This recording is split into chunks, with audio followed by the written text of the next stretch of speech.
My daughter-in-law smiled at me across the candle light, sliding a bowl of homemade sweet potato pie toward my place setting. It was my favorite dessert, a recipe passed down from my great-grandmother. But as she urged me to take the first bite, I realized something terrifying. That bowl was laced with enough high blood pressure medication to stop the heart of a horse, let alone a 70-year-old man. I did not scream. I did not flip the table. Instead, I reached under the tablecloth, texted 911, and prepared to give the performance of a lifetime. My name is Cyrus Blackwood. I am 70 years old, and for the last 40 years, I have let the world believe I am just a retired HVAC contractor living on a modest pension. I drive a 10-year-old Ford truck. I wear flannel shirts from Costco. I live in the same 3-bedroom house in a quiet working-class neighborhood in Atlanta, where I raised my son. What nobody knows, not even my own flesh and blood, is that those dusty years of crawling through attics and fixing furnaces were just the beginning. I took every dime of profit and bought land when the market crashed. I renovated apartment complexes when nobody else would touch them. Today, I own a portfolio of commercial real estate worth north of $50 million, but I kept it quiet. I wanted my son, Tyson, to build his own character, not live in the shadow of my checkbook. I thought I was teaching him value. Instead, it seems I only taught him resentment. Before I tell you how I dismantled their lives piece by piece, please let me know where you are watching from in the comments below. If you have ever been underestimated by the people who were supposed to love you, hit that like button and subscribe. Trust me, you are going to want to see how this ends. The nightmare began 3 hours earlier. It was Christmas Eve, and the air inside Tyson's oversized mortgage to the Hilt suburban house was stifling. The heating was cranked up too high, likely to compensate for the drafty windows they could not afford to fix. My son Tyson sat at the head of the table, looking like a man shrinking inside his own skin. At 32, he still had the soft eyes of the boy I used to take fishing, but they were clouded now, darting nervously between me and his wife, Tiffany. Tiffany. She sat there in a dress that probably cost more than my first car. Her blonde hair perfectly coiffed, her nails manicured into sharp red talons. She had always looked at me with a specific kind of expression, a mix of boredom and mild disgust, as if I were a stain on her pristine white carpet that she could not quite scrub out. We had just finished opening gifts. I had handed Tyson a small, heavy envelope. Inside was a savings bond, a classic, stable investment I had purchased for him 20 years ago, now matured to a significant sum. It was not flashy, but it was real money.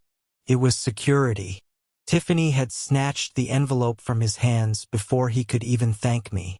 She ripped it open, stared at the paper, and let out a short, sharp laugh that sounded like glass breaking. "Seriously, Cyrus," she said, tossing the bond onto the table like it was a piece of junk mail. "A savings bond. What is this? 1950. We are drowning in credit card bills for this renovation, and you give us paper money that we have to go to a bank to cash. We needed cash. Or maybe that Rolex Tyson has been eyeing. You know, something that actually shows you care about your son's status." Tyson looked down at his plate. "Tiffany, it is a generous gift," he mumbled. But his voice was so quiet it barely registered. "Generous?" She scoffed, pouring herself another glass of wine. "It is cheap, just like that truck outside. Just like those boots you refuse to replace. You are sitting on a paid-off house in a gentrifying neighborhood, Cyrus. You could sell that place, move into a condo, and give us the equity. But no, you would rather hoard it. You are selfish. That is what you are." I sat there feeling the familiar ache in my chest. It wasn't a heart condition. It was heartbreak. I looked at my son, waiting for him to defend me, waiting for him to say, "Dad worked hard for that house. Dad put me through college. Dad is a good man." But Tyson said nothing. He just took a long swallow of his drink and avoided my eyes. That is when the dizziness hit me. It came on sudden and sharp, a wave of nausea that made the room tilt. I had eaten a few spoonfuls of the lobster bisque Tiffany had served earlier. Tasted overly salty, heavy on the spices. I gripped the edge of the table, my knuckles turning ashy against the white tablecloth. "Are you okay, Dad?" Tyson asked, his voice trembling slightly. "I just need some water," I managed to say, pushing my chair back, though it scraped loudly against the floor. "I need to clear my head." "Sit down, Cyrus," Tiffany said, her voice changing instantly from shrill to sickly sweet. "I will get it for you. Rest. You look terrible." "No," I said, forcing myself to stand. My legs felt like lead. "I need to walk a bit." "I will get it." I stumbled out of the dining room, leaning heavily on the wall. The hallway was lined with photos of Tiffany and Tyson on vacations I knew they could not afford. Cabo, Paris, Aspen. Not a single photo of me. Not a single photo of my late wife, Beatrice. It was a shrine to their vanity. I made my way toward the kitchen, intending to get a glass of cold water from the tap. The door was slightly ajar. As I approached, I heard the clinking of ceramic and hushed, frantic whispering. I stopped. Decades of working on construction sites had taught me to be quiet when I needed to be. I pressed my back against the wall, peering through the crack in the door hinge. What I saw froze the blood in my veins. Tiffany was standing at the marble island. In front of her was the large ceramic bowl of sweet potato pie filling. Beside it lay a mortar and pestle and a scattering of blue pills. I recognized them instantly. They were my pills, my high-dosage beta blockers that I kept in my coat pocket for my arrhythmia. She was grinding them into a fine blue powder. "How many did you use?" Tyson whispered. He was standing by the refrigerator, his phone in his hand, his face pale and sweaty. "All of them," Tiffany hissed, dumping the powder into the orange mixture. She grabbed a spoon and began to stir it vigorously. The blue disappeared into the spices and the yam. "Is that too much?" Tyson asked, scrolling frantically on his phone. "Google says an overdose can cause cardiac arrest within an hour. What if it happens too fast? What if the paramedics see the symptoms?" "Stop being such a coward," she snapped. "He is old. He has a history of heart problems. Nobody is going to question it if his heart just gives out after a heavy Christmas meal. It happens all the time. We call 911. We cry. We tell them he complained of chest pains all night. It is airtight. But murder." Tyson's voice cracked. "He is my dad. He is an obstacle," she said, slamming the spoon down on the counter. She turned to face him, her eyes manic and wide. "Do you want to lose this house? Do you want the guys from Viper Capital coming back to break your legs over that gambling debt? We need his life insurance. We need the equity in his house. And we need it now, not in 10 years when he finally kicks the bucket naturally. This is mercy, Tyson. We are putting him out of his misery and saving ourselves." Tyson lowered his phone. He looked at the floor, then back at the pie. "Okay," he whispered. "Okay. Just make sure he eats it all." I felt bile rise in my throat. My own son, the boy I had taught to ride a bike. The boy I had held when he cried over his first heartbreak. He was not just letting this happen. He was researching the timeline. He was complicit. The dizziness I had felt earlier vanished, replaced by a cold, hard clarity. The adrenaline of survival flooded my system. I realized then that the soup had likely just been a test, a primer. The main event was the pie. I backed away from the door, moving silently across the plush carpet. I retreated into the living room, sitting in the armchair furthest from the kitchen. My hands were shaking, not from fear, but from a rage so profound it felt like burning coal in my gut. I reached into my pocket and pulled out my phone. I did not dial the police immediately. I needed to be smarter than that. If I called the police now, they would claim I was confused, senile. They would hide the pills. It would be my word against theirs. I needed undeniable proof. I needed a witness. I opened my text messages and typed 2 messages. The first was to 911. I kept it simple. Possible poisoning in progress. 70-year-old male. Address is 422 Oak Creek Lane. Suspects are preparing lethal dose in food. Send help but silent approach. The second message was to Reggie King. Reggie was not just my lawyer. He was my brother-in-arms, a man I had served with in Vietnam 50 years ago. He was the only person who knew the true extent of my empire and the only man I trusted with my life. Code Omega, I typed. Activate the protocol. They just crossed the line. Bring the team to the hospital. I hit send and deleted the messages from the chat history. I slipped the phone back into my pocket just as the kitchen door swung open. Tiffany walked out carrying the bowl of pie with a smile that could have charmed a snake. Tyson followed her carrying dessert plates, looking like he was walking to the gallows. Dad, you are here. Tiffany chirped. I brought you the water, but I also thought we should just get straight to dessert. It is your favorite.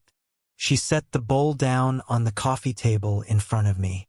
The smell of cinnamon and nutmeg wafted up, masking the scent of betrayal. Eat up, Cyrus, she said. It is to die for. I looked at the bowl. I looked at my son. And I knew exactly what I had to do. I was not going to eat that pie, but I was going to make them believe their plan had worked just long enough to tighten the noose around their own necks. I clutched my chest, let out a gasp, and prepared to die. Tiffany placed the ceramic bowl on the placemat with a delicate clink that sounded far too loud in the silent dining room.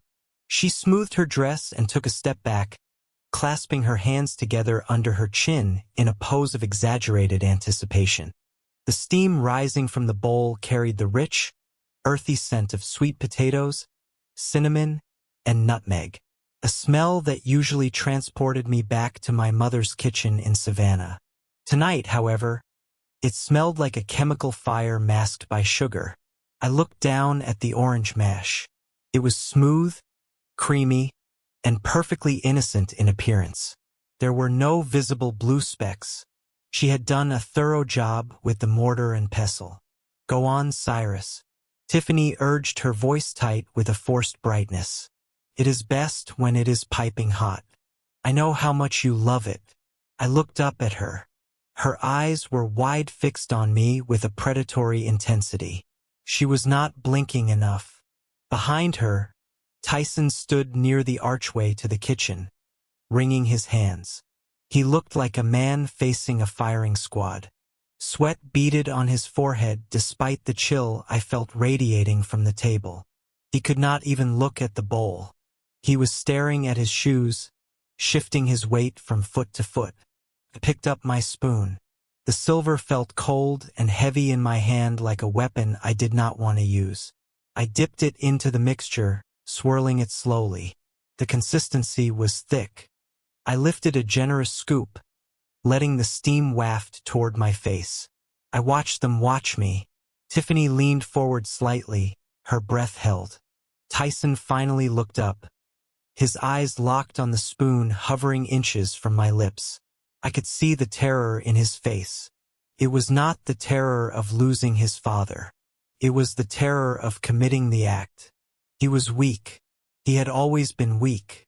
I had tried to toughen him up, taking him to job sites, showing him how to negotiate contracts, but he had always preferred the easy route. And now the easy route was murder.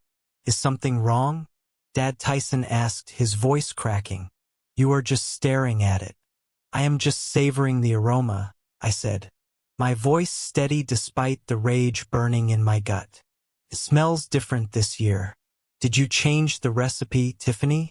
She flinched, a microscopic jerk of her head. Just a dash of extra clove, she said quickly. And maybe a secret ingredient. You know, I like to experiment. Just try it, please. I brought the spoon closer to my mouth. I could see the muscles in her neck tense. She was practically vibrating with the need for me to swallow that poison. I held the spoon there for 5 seconds, 10 seconds. I let the silence stretch until it was thin and brittle. Then I dropped the spoon. It clattered loudly against the rim of the bowl, splashing a small dollop of the orange mixture onto the white tablecloth. I let out a sharp, guttural gasp. My hand flew to my chest, clutching the fabric of my flannel shirt. I squeezed my eyes shut and let out a low groan of pain. Cyrus, Tiffany shrieked, but she did not move toward me. I convulsed in the chair, throwing my head back. I knocked my water glass over with my other hand, sending ice and water cascading across the table. I let my body go limp and slid sideways, crashing heavily onto the hardwood floor. Dad, Tyson yelled. I lay on the floor, my face pressed against the cold wood. I kept my eyes squeezed shut, my breathing ragged and loud. I needed to sell this. I needed them to believe I was dying, but I also needed to see what they would do. I heard Tyson running toward me, his footsteps heavy and frantic. He dropped to his knees beside me. Dad? Dad? Can you hear me? Don't touch him, Tiffany hissed. Her voice was right above me. She must have moved closer. What is happening? Tyson panic was rising. He has not even eaten the pie yet. Look at the bowl, Tiffany. It is full. He did not take a single bite. I lay there letting out a wheezing breath, my body twitching sporadically. This was the moment. This was the confirmation. A loving son would be calling 911. A loving daughter-in-law would be checking my pulse. But they were not doing that. He did not eat it, Tiffany whispered, and her voice was trembling with a different kind of fear now. If he dies of a natural heart attack right now, that is fine. That is lucky. But what if he does not die? What if the paramedics come and find the pills in the pie? We have to get rid of it, Tyson said. His voice was frantic. Flush it. Flush it down the disposal. No, you idiot, Tiffany snapped. If we dump it now and he survives, he will wonder why we threw away his dinner. We have to hide it. Put it in the fridge. No, put it in the trash under the other garbage. Quickly, I heard the clatter of the bowl being snatched from the table. I heard footsteps retreating into the kitchen. They were scrambling. They were terrified. Not because I was in pain, not because I was dying on their floor, but because their weapon was still loaded and sitting on the dining room table. Call 911, Tyson. Tiffany yelled from the kitchen. You have to call them now. We cannot wait too long or it looks suspicious. Tell them he collapsed. Tell them he has a heart condition. I heard Tyson fumbling with his phone. I let out another long, rattling groan, arching my back. I am calling, Tyson stammered. Yes. 911. My dad. He collapsed. I think it is a heart attack. He is shaking. Please hurry. 422 Oak Creek Lane. I lay there and listened to my son perform his own lie. He sounded convincing. He sounded like a grieving, panicked son. It broke the last fragment of hope I had held on to. He was truly gone. The boy I raised was dead. The man standing above me was a stranger who viewed my life as a transaction. Minutes stretched into eternity. I kept up the act, my breathing shallow, my body limp. Tiffany came back into the room. I could hear her pacing. Why are they not here yet? She muttered. If he wakes up Tyson, if he wakes up and talks, we are in trouble. He was acting weird before dinner. Do you think he knew? He could not know, Tyson whispered. How could he know? He is just old. His heart just gave out. It is a coincidence. A lucky coincidence. Lucky. They called my death lucky. Then the sirens cut through the night. The wail grew louder and louder, accompanied by the flashing of red and blue lights that danced across my closed eyelids. The cavalry had arrived. I heard the heavy thud of boots on the porch, the pounding on the front door. In here, Tiffany screamed, her voice shifting instantly into hysterical grief. "Please help him. He just fell." The front door burst open. I heard the rush of movement, the crackle of radios, the smell of antiseptic and rain entering the house. "Sir, can you hear me?" a deep voice asked. Hands were on me, checking my pulse, lifting my eyelids. I let my eyes flutter open just a slit. I saw a blur of uniforms. I saw Tyson and Tiffany standing back, clutching each other, fake tears streaming down Tiffany's face. But the face hovering directly above mine was one I was looking for. It was a large man with a scar above his left eyebrow. He wore the standard EMT uniform, but there was a small discreet pin on his collar, a gold lion, the insignia of Reggie's private security firm. This was the man. He leaned in close, pretending to check my breathing. His lips barely moved. "Omega Protocol," he whispered so low that only I could hear it. "Reggie sent me. You are safe, Mr. Blackwood." I let out a breath I did not know I was holding. I gave a nearly imperceptible nod. "We have a pulse, but it is erratic," the medic shouted, playing his part perfectly. "We need to move him now. Get the stretcher." The team moved with military precision. I was lifted onto the gurney strap secured across my chest. "What is happening? Is he going to make it?" Tyson asked, stepping forward. "We are taking him to St. Jude," the medic said, firmly blocking Tyson's path with his shoulder. "You can follow in your car, but we need to stabilize him in transport. Do not delay us." "Wait," Tiffany cried out. "I need to get his insurance card. We have everything we need on file," the medic interrupted. "We are moving." They wheeled me out into the cool night air. As they lifted the stretcher into the back of the ambulance, I caught one last glimpse of my son and his wife standing in the doorway of that expensive house I had paid for. They looked small. They looked scared. And for the first time all night, they looked like they realized they had lost control. The doors slammed shut, sealing me inside with the medic.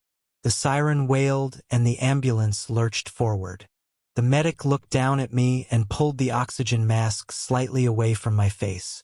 "You can relax now, sir," he said. "We secured the sample from the kitchen while the police were securing the perimeter." My partner grabbed the bowl from the trash. "We have the evidence." I closed my eyes, letting the tears finally fall. I was alive. I was safe. But as the ambulance sped through the dark streets of Atlanta, I knew the real work was just beginning. I had survived the poison. Now I had to become the poison.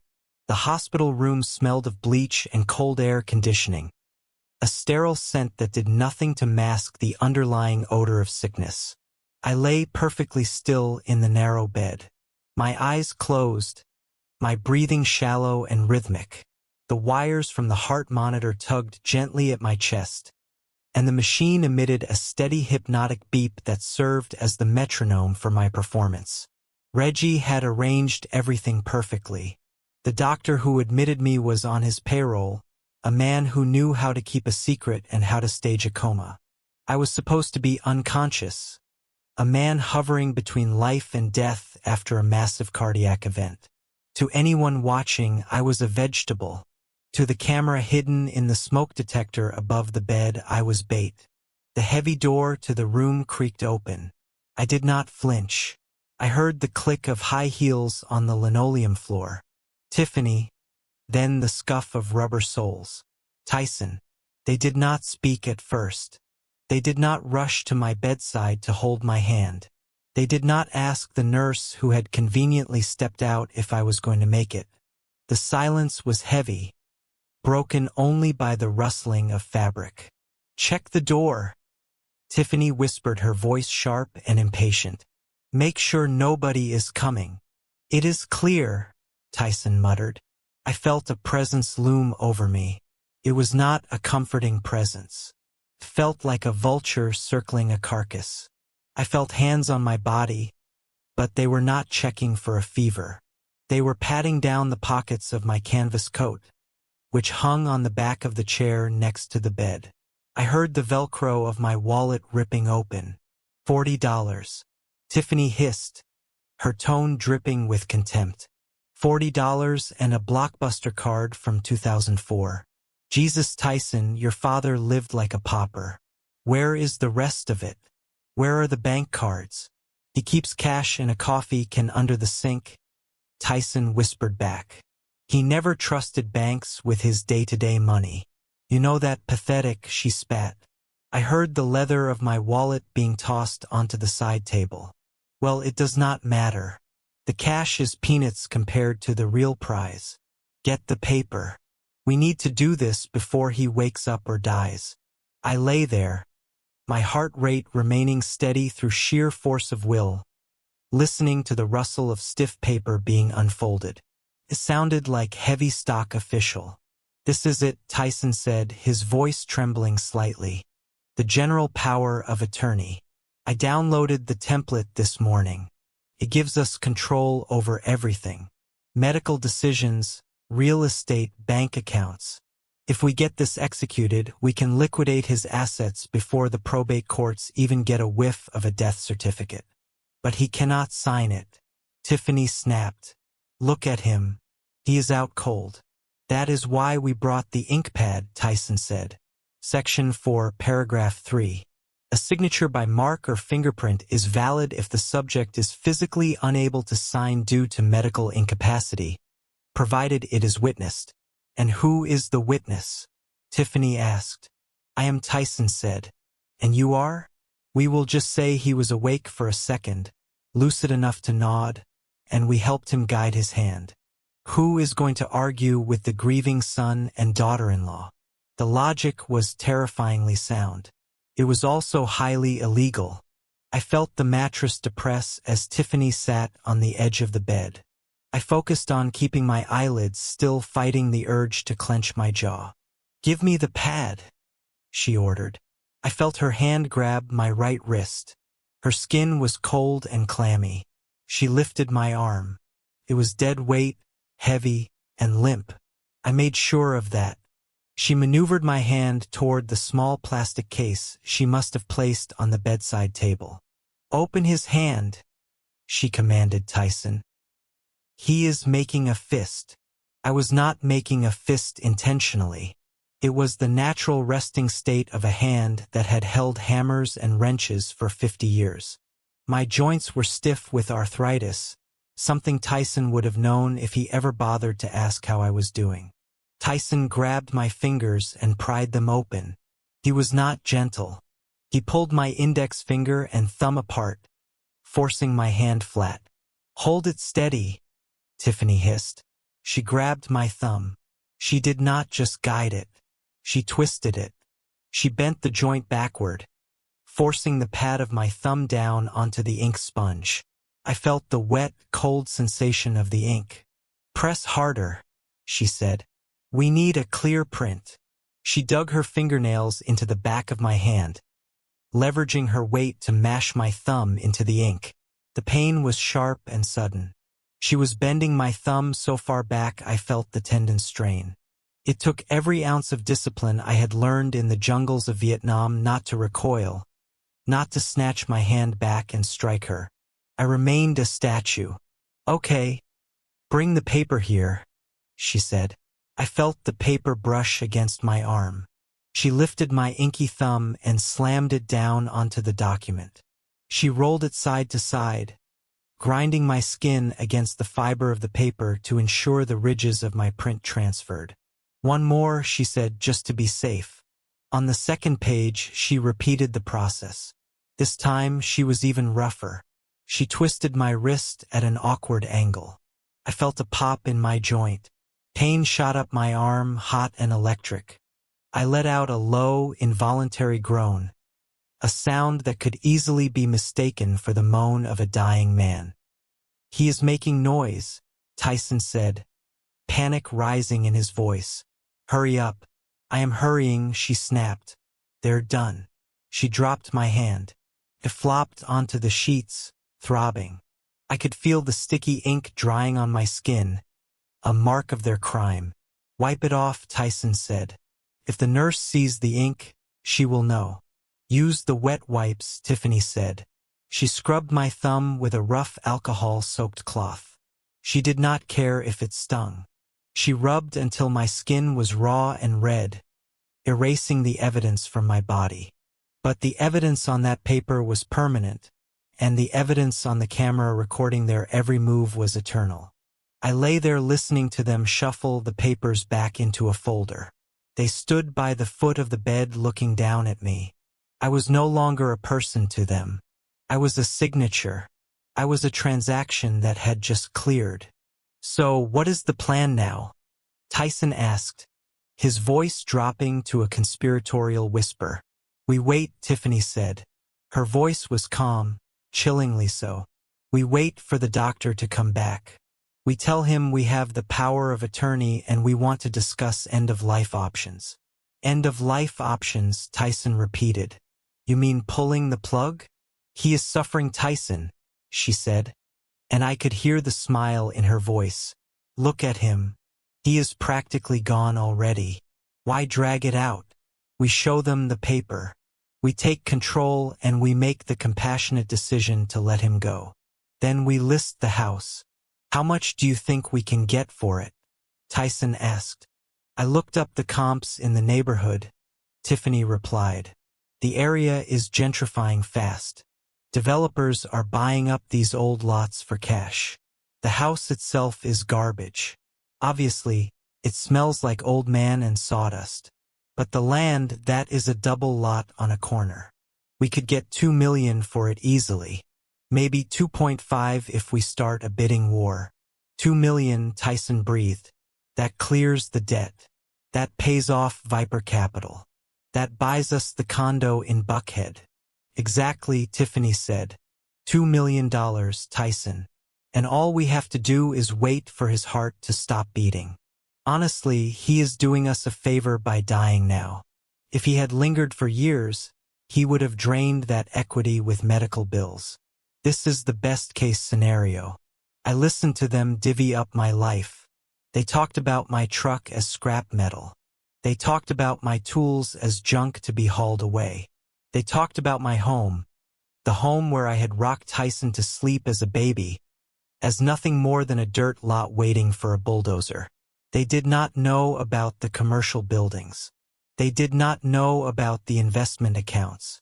They did not know that the house they were so eager to sell was already placed in an irrevocable trust for a charity that built schools in developing nations. They knew nothing, and they did not know that the man lying in the bed, the man they were planning to euthanize for a payday, was wide awake. I felt a coldness settle in my chest that had nothing to do with the air conditioning. It was the death of the last shred of fatherly affection I held for Tyson. He was standing there nodding along as his wife planned my execution, salivating over the price tag of my grave. Okay, Tiffany said, clapping her hands together softly. Let us go find the doctor. We need to get this moving. Put on your sad face, baby. It is showtime. They walked out of the room, leaving the door slightly ajar. I opened my eyes. I stared at the ceiling tiles, counting the dots. $2 million. That was my price. That was what my life was worth to them. I slowly lifted my right hand. My thumb was red and swollen. There were still traces of black ink in the creases of my fingerprint. I looked at the camera hidden in the smoke detector, and I let my lips curl into a snarl that would have terrified them if they had seen it. They wanted a quick death. They wanted a payout. I was going to give them a payout. All right, but it was not going to be in dollars. It was going to be in suffering. I reached for the nurse call button and pressed it 3 times. The signal for Reggie. It was time to wake up.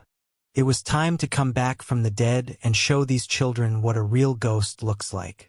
They wanted the house. They wanted the money. They were going to lose everything. And I was going to enjoy watching it burn. 3 days later, I was wheeled out of St. Jude's Medical Center looking like a shell of a man. Reggie had outdone himself with the paperwork and the medical theater.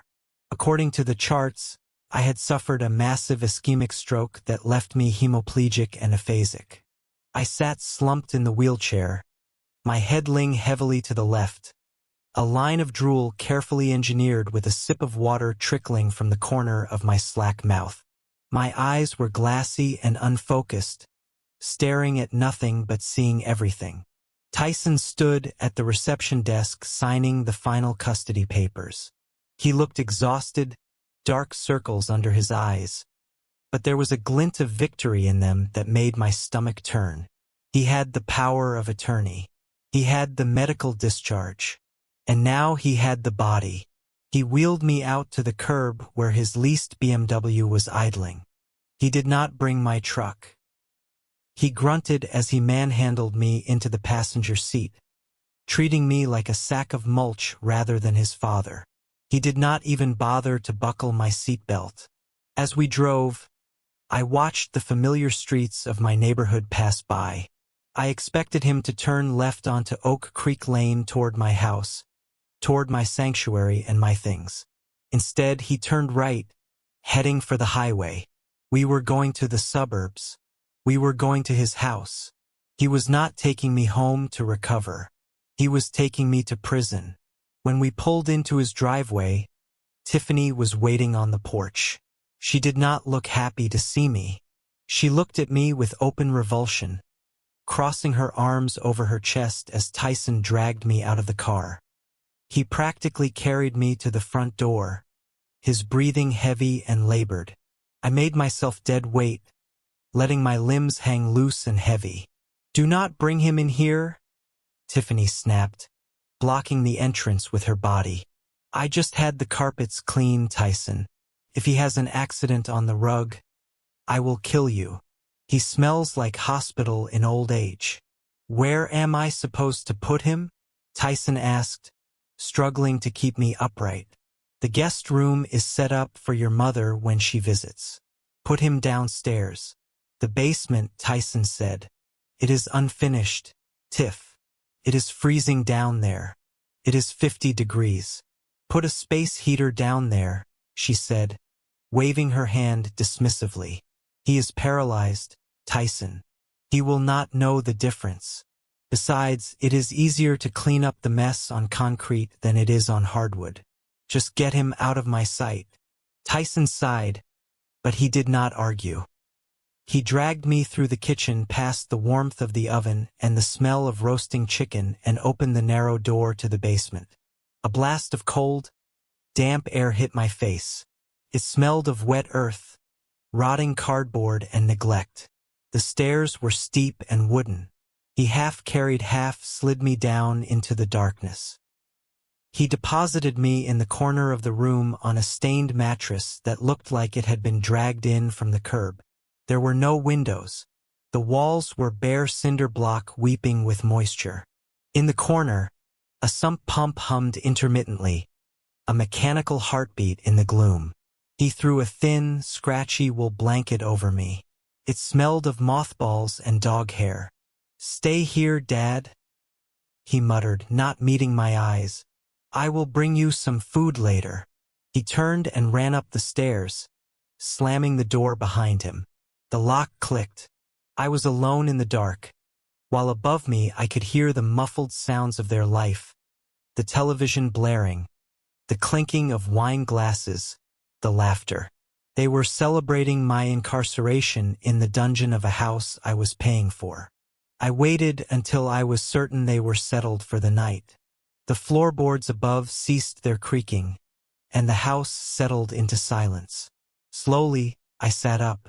I wiped the fake drool from my chin and stretched my neck, rolling my shoulders to work out the stiffness from hours of playing that the cold was biting, seeping through the thin hospital gown and the flannel shirt Tyson had hastily dressed me in. I reached into the hidden pocket sewn into the lining of my pants, a modification I had made years ago for carrying large sums of cash on job sites. I pulled out a small black device no larger than a pack of gum. It was a high-fidelity voice recorder capable of capturing a whisper from across a room. I pressed the record button and set it on a crate beside the mattress, hiding it under a pile of old newspapers. Then I pulled out my phone, shielding the screen's glow with the blanket. I had 1 bar of signal. Enough. I opened my secure messaging app and typed a message to Reggie. The Eagle has landed. Conditions are subhuman. Proceed with Phase 2. Freeze their assets tomorrow morning. I want them to wake up to a declined card. I put the phone away and lay back down on the filthy mattress. I stared up at the exposed floor joists of the main level. I could see the plumbing pipes, the electrical wiring, the guts of the house. I knew exactly how this house was built because I had reviewed the inspection report when Tyson bought it. I knew where the weak points were. I knew where the leaks would start. I closed my eyes, but I did not sleep. I listened. I recorded. And I plotted. They thought they had buried me in the dark. They did not realize they had just planted a seed, and tomorrow the roots would start to strangle them. The rumble of the garage door opening and the subsequent fade of the BMW engine down the street was my signal. I lay still for exactly 3 minutes, counting the seconds in my head, just as I used to count the cure time on concrete.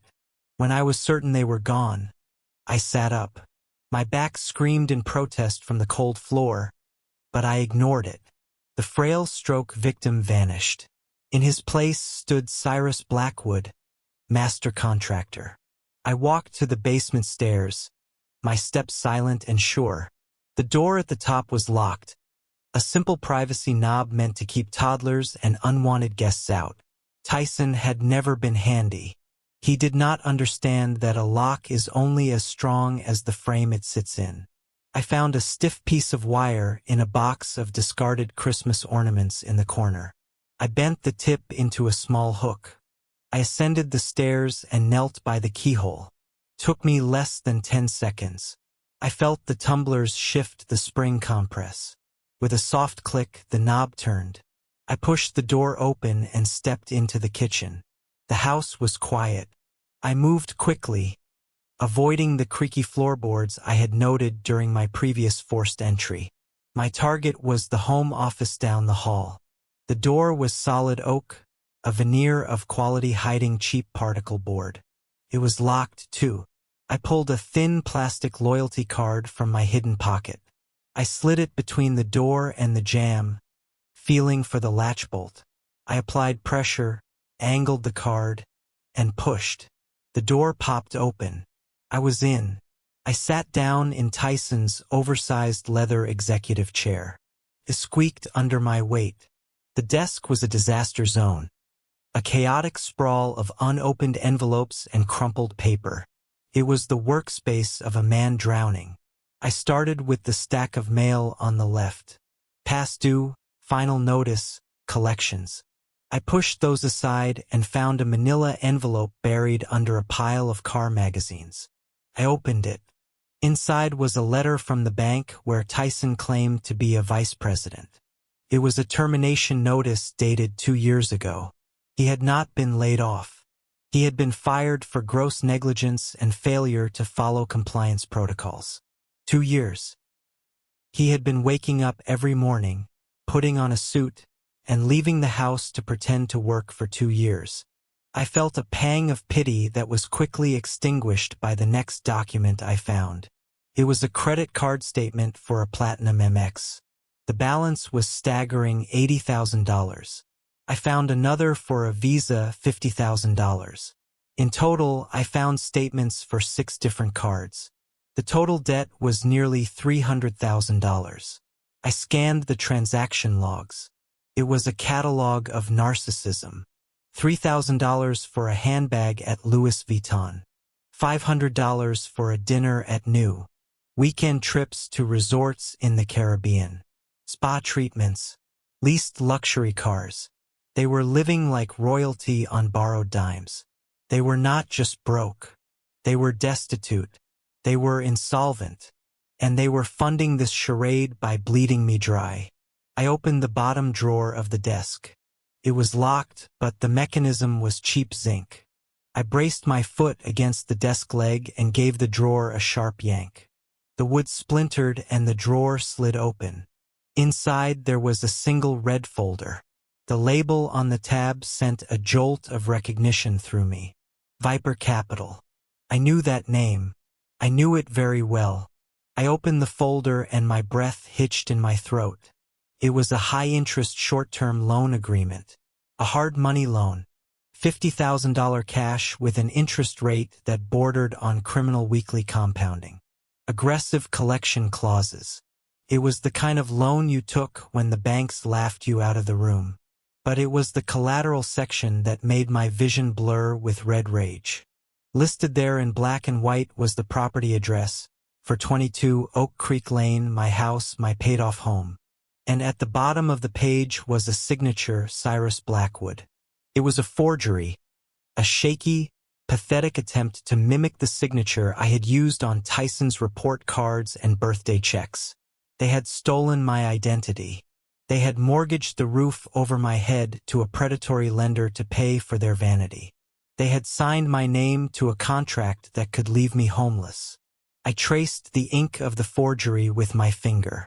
It was recent. They must have done this weeks ago. This was why they needed me dead. The first payment was likely due, and they had no way to pay it without my life insurance. I closed the folder. My hands were steady now. The anger had crystallized into something cold and hard. They had made a deal with the devil. They just did not know that the devil was standing in their office. I pulled my phone from my pocket the moment I heard the office door click shut behind me. My hand was steady, but my heart hammered against my ribs like a sledgehammer striking iron. I dialed Reggie. He answered on the first ring, his voice crisp and professional. "Status?" he asked. "Viper Capital?" I said, keeping my voice low. "They owe Viper Capital 50 grand, and they used my house's collateral with a forged signature on a high-interest note."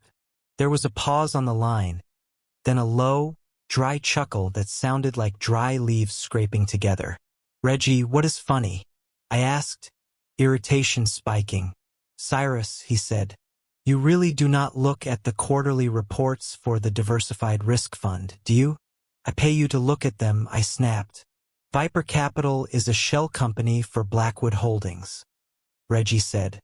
"We acquired their portfolio 6 months ago as a distressed asset. It is your money, Cyrus.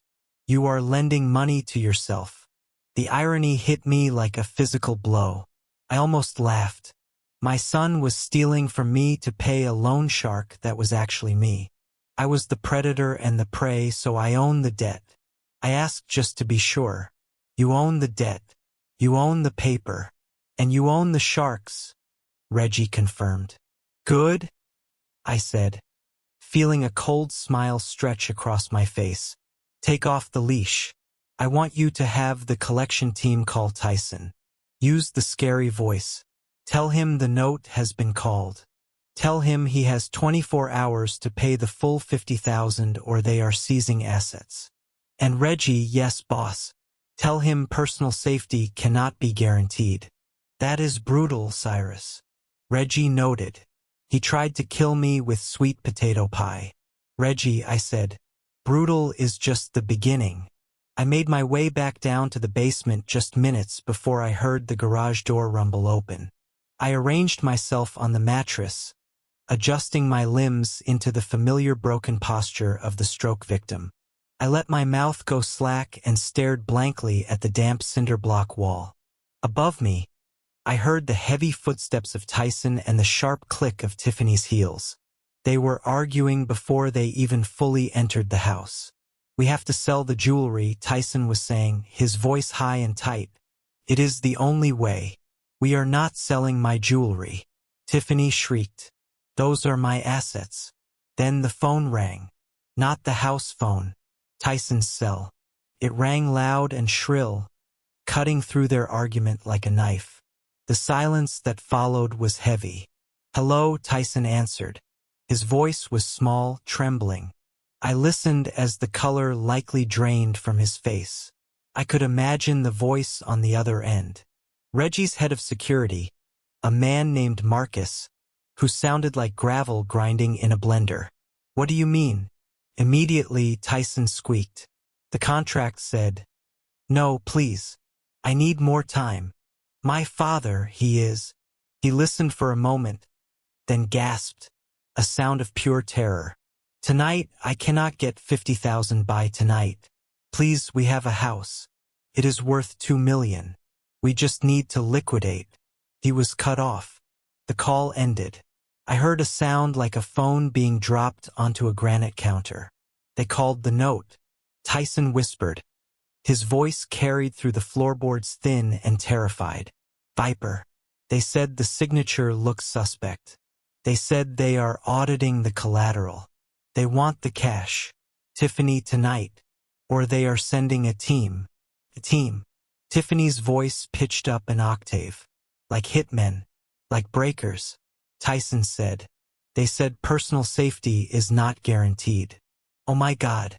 They know about the forgery. If they find out the house is not mine legally yet, they will kill us. We are dead. We are actually dead." "Shut up," Tiffany yelled. "Stop panic spiraling. We need money. Where can we get money? We do not have any." Tyson screamed back. "You spent it all. The credit cards are maxed. The bank accounts are overdrawn. We have nothing." The argument exploded. It was a symphony of blame. "This is your fault," Tyson yelled. "You had to have the Mercedes. You had to have the renovation. You bled me dry." "My fault?" Tiffany screeched. "You are the one who lost his job 2 years ago and was too much of a coward to tell anyone. You are the one pretending to be a banker while you play video games at Starbucks. I am the one keeping up appearances. Appearances do not pay the shark." I heard stomping. The basement door flew open. Light flooded down the stairs, blinding me. Tyson stomped down the wooden steps, his face red and sweaty, his eyes wild. Tiffany followed him, looking like a cornered rat. They stood over me. I did not move. I did not blink. "Look at him," Tyson spat, kicking the mattress near my leg. "Just lying there, useless. He has millions in equity sitting in that house, and he is just breathing air. He is the reason we are in this mess," Tiffany hissed. She leaned down, her face inches from mine. I could smell the wine on her breath. "If you had just died," she whispered, her voice venomous. "If you had just had the decency to die in that hospital bed, we would be rich right now. We would be safe." She slapped my cheek. It was not a hard slap, but it was stinging. It was disrespectful. "Do something," she screamed at my unmoving face. "Die, die, so we can sell your house." Tyson grabbed her arm. "Stop it. He does not understand. He is a vegetable. He is a stubborn old mule," she said, straightening up. "And he is going to get us killed." "Maybe," Tyson said, looking at me with a dark, desperate glint in his eyes that I had never seen before. "Maybe he can still help us, just not the way he intended." "What do you mean?" Tiffany asked. "If Viper wants money," Tyson muttered, staring at my chest. "Maybe we can give them something worth money. Or maybe we just need him to disappear so we can claim the insurance faster. No more waiting for nature. We need to accelerate the timeline." They looked at each other.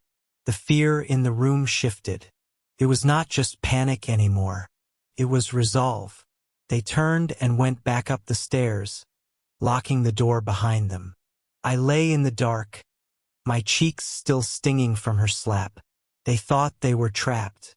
They did not know they were locked in a cage with the zookeeper. And I had just decided it was feeding time. The air in the basement grew heavy, not just with the damp chill of the earth, but with the suffocating weight of desperation. Tyson and Tiffany had returned. They paced the small concrete square like caged animals, their shadows dancing frantically against the cinder blocks under the single flickering bulb. The threat from the collection agency had cracked something vital inside them. Civilization was peeling away layer by layer, leaving behind raw primal fear. Tyson was muttering to himself, gnawing on his fingernails until they bled. 50,000. We need 50,000 by morning or they send the breakers. We are dead, Tiffany. We are dead. Tiffany stopped pacing. She stood over me, her silhouette looming large and distorted. She looked at my unmoving body with a cold clinical detachment that was far more terrifying than her earlier rage. She was no longer angry. She was calculating. She was appraising me not as a father-in-law but as a collection of biological assets. We are not dead, Tyson, she said, her voice devoid of emotion. We just need to be creative. We have a resource right here that we are not utilizing. Tyson looked at her confused. What do you mean? The house. We cannot sell the house without his signature, and the forgery will take too long to process if Viper is watching. Not the house, you idiot, she snapped. Him? The meat? Tyson recoiled as if she had physically struck him. What are you talking about? Tiffany crouched down, her face inches from mine. I could smell the stale wine and the sharp metallic tang of her fear. I heard a story once. She whispered, her eyes darting over my body. My friend in med school knew a guy. They pay top dollar for viable organs in Mexico. Kidneys, livers, corneas, even skin grafts. He is old, but he is healthy. His heart is weak, sure, but the rest of him is worth money. Tyson gagged. You want to chop him up? You want to sell my father for parts? Are you insane, Tiff? That is monster talk. Tiffany stood up and backhanded him across the face. The sound was loud and wet, echoing off the concrete walls. Tyson stumbled back, clutching his cheek. Wake up, she screamed.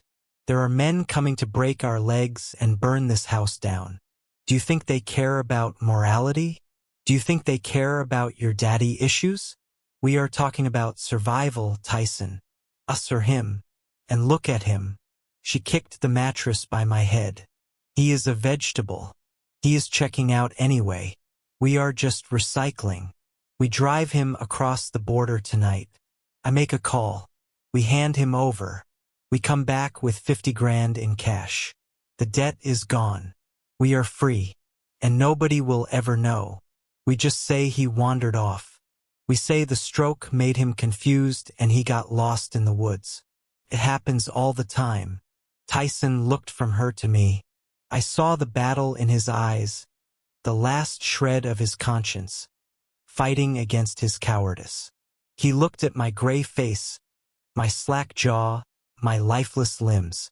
He looked at his wife, the woman who controlled his every breath. Then he looked at the door where the imaginary hitmen were waiting. He slumped his shoulders. How do we get him there?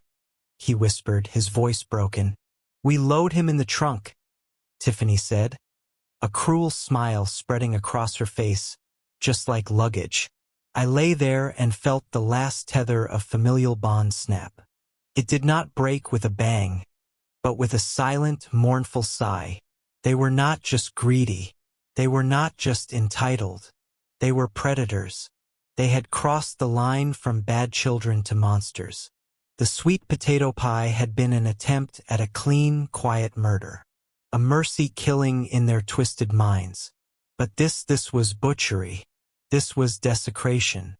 They were planning to hollow me out like a pumpkin and sell the seeds.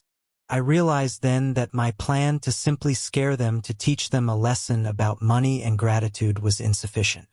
You do not teach a lesson to a rabid dog. You put it down.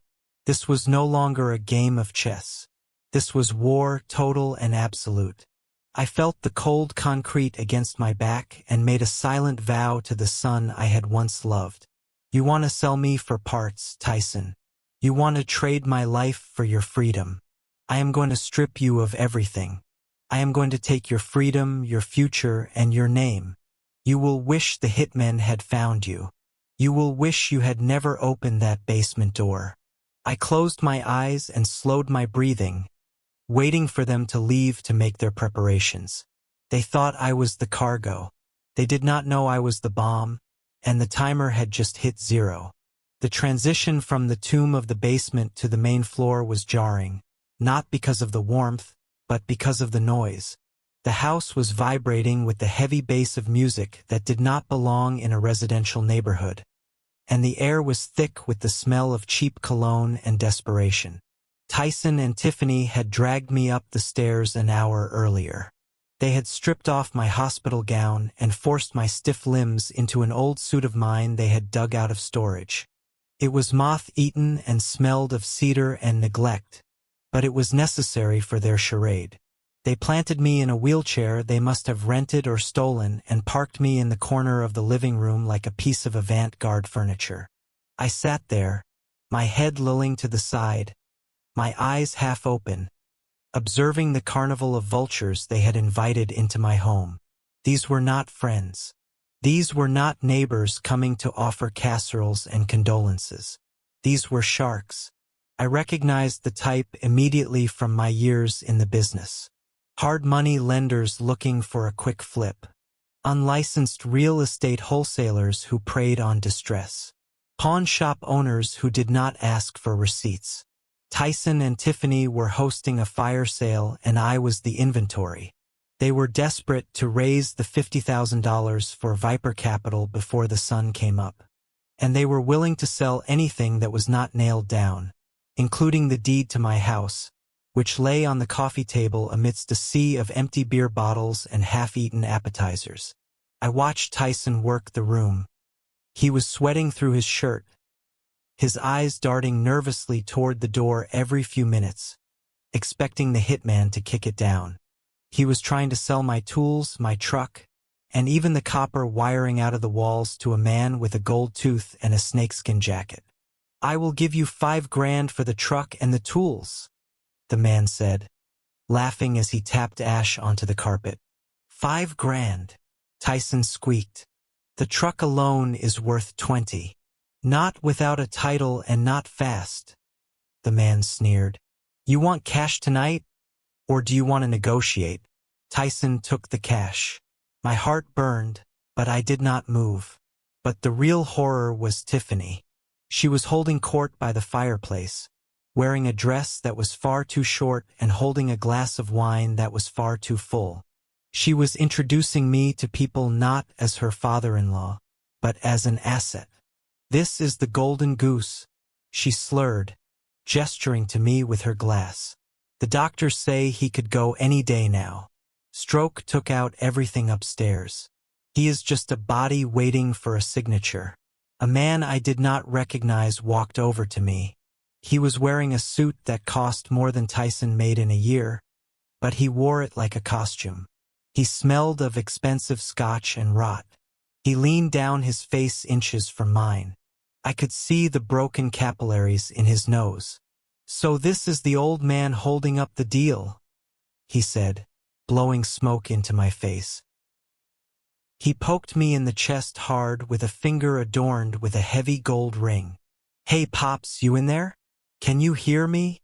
I stared past him, my gaze fixed on a water stain on the ceiling. I let a line of drool escape my lips. "Gross."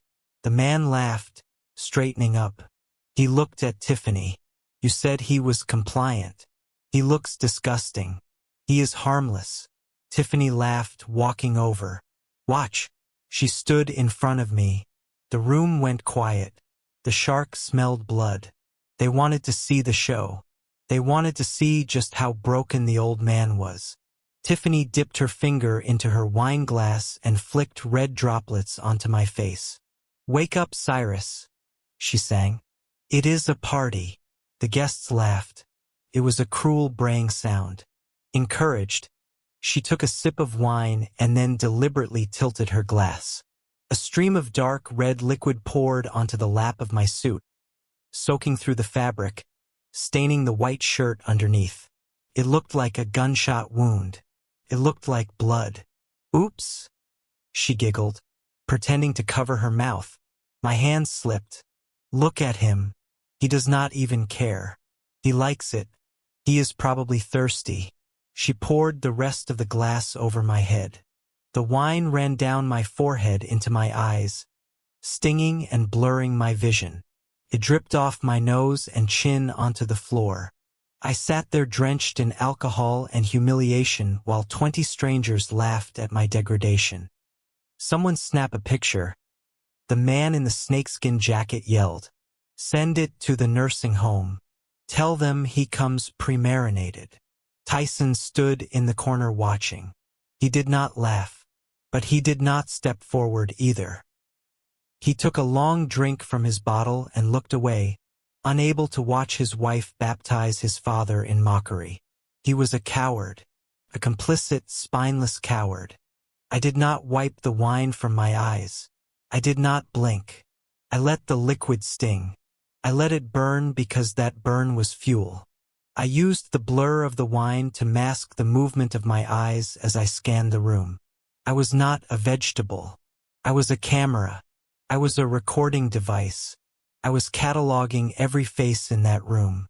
I memorized the man with the gold tooth. I knew him.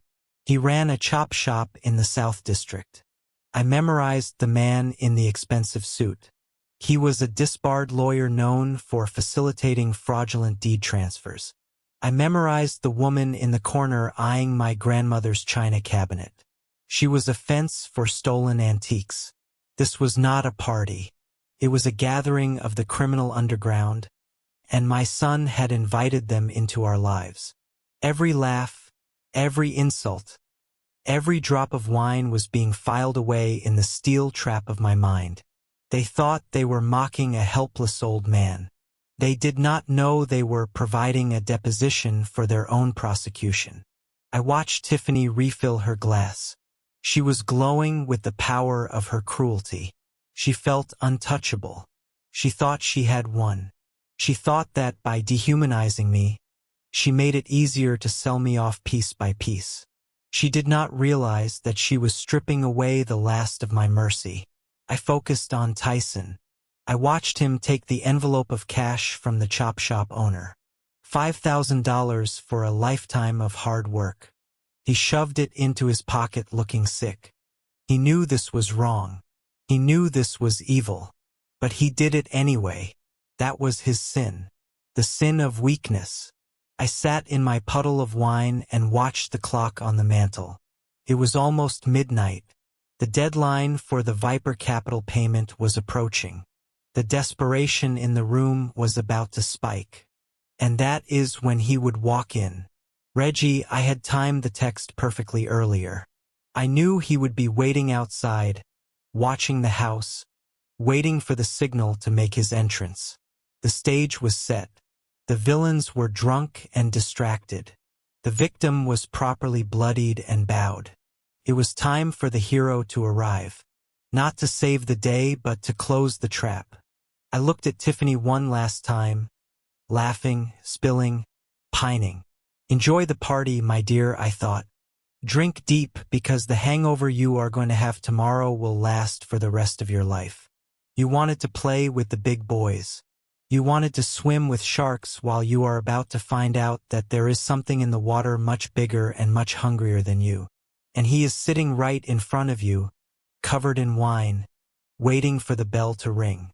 The front door did not open with a knock or a ring. It swung inward with a heavy, deliberate slowness that commanded silence before the man even crossed the threshold.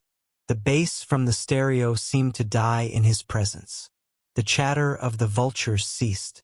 Reggie King stepped into the foyer like a storm front rolling over a cornfield. He was not wearing the comfortable sweaters he usually wore when we played chess on Tuesdays. Tonight, he was dressed in a charcoal three-piece suit that cost more than the car sitting in the driveway. He wore a long wool overcoat that made his shoulders look as wide as a doorway, and his face was set in a mask of stone-cold indifference. He looked like what he was, A man who moved millions with a phone call and buried bodies with a signature. I watched from my wine-soaked wheelchair as the atmosphere in the room shifted from a chaotic flea market to a funeral parlor. The low-rent criminals Tyson had invited knew the scent of an alpha predator. The man with the gold tooth grabbed his jacket and slipped out the back door without a word. The fence for the antiques suddenly found her phone very interesting. Reggie ignored them all. His eyes locked onto Tyson, who was standing by the fireplace, clutching a bottle of beer like a lifeline. Reggie walked across the room, his footsteps heavy and rhythmic on the hardwood floor. He stopped 3 feet from my son. He did not look at me. He did not look at Tiffany. He looked at Tyson with the kind of boredom a lion reserves for a limping gazelle. I understand there is a distressed asset for sale, Reggie said, his voice a deep baritone that rumbled in my chest.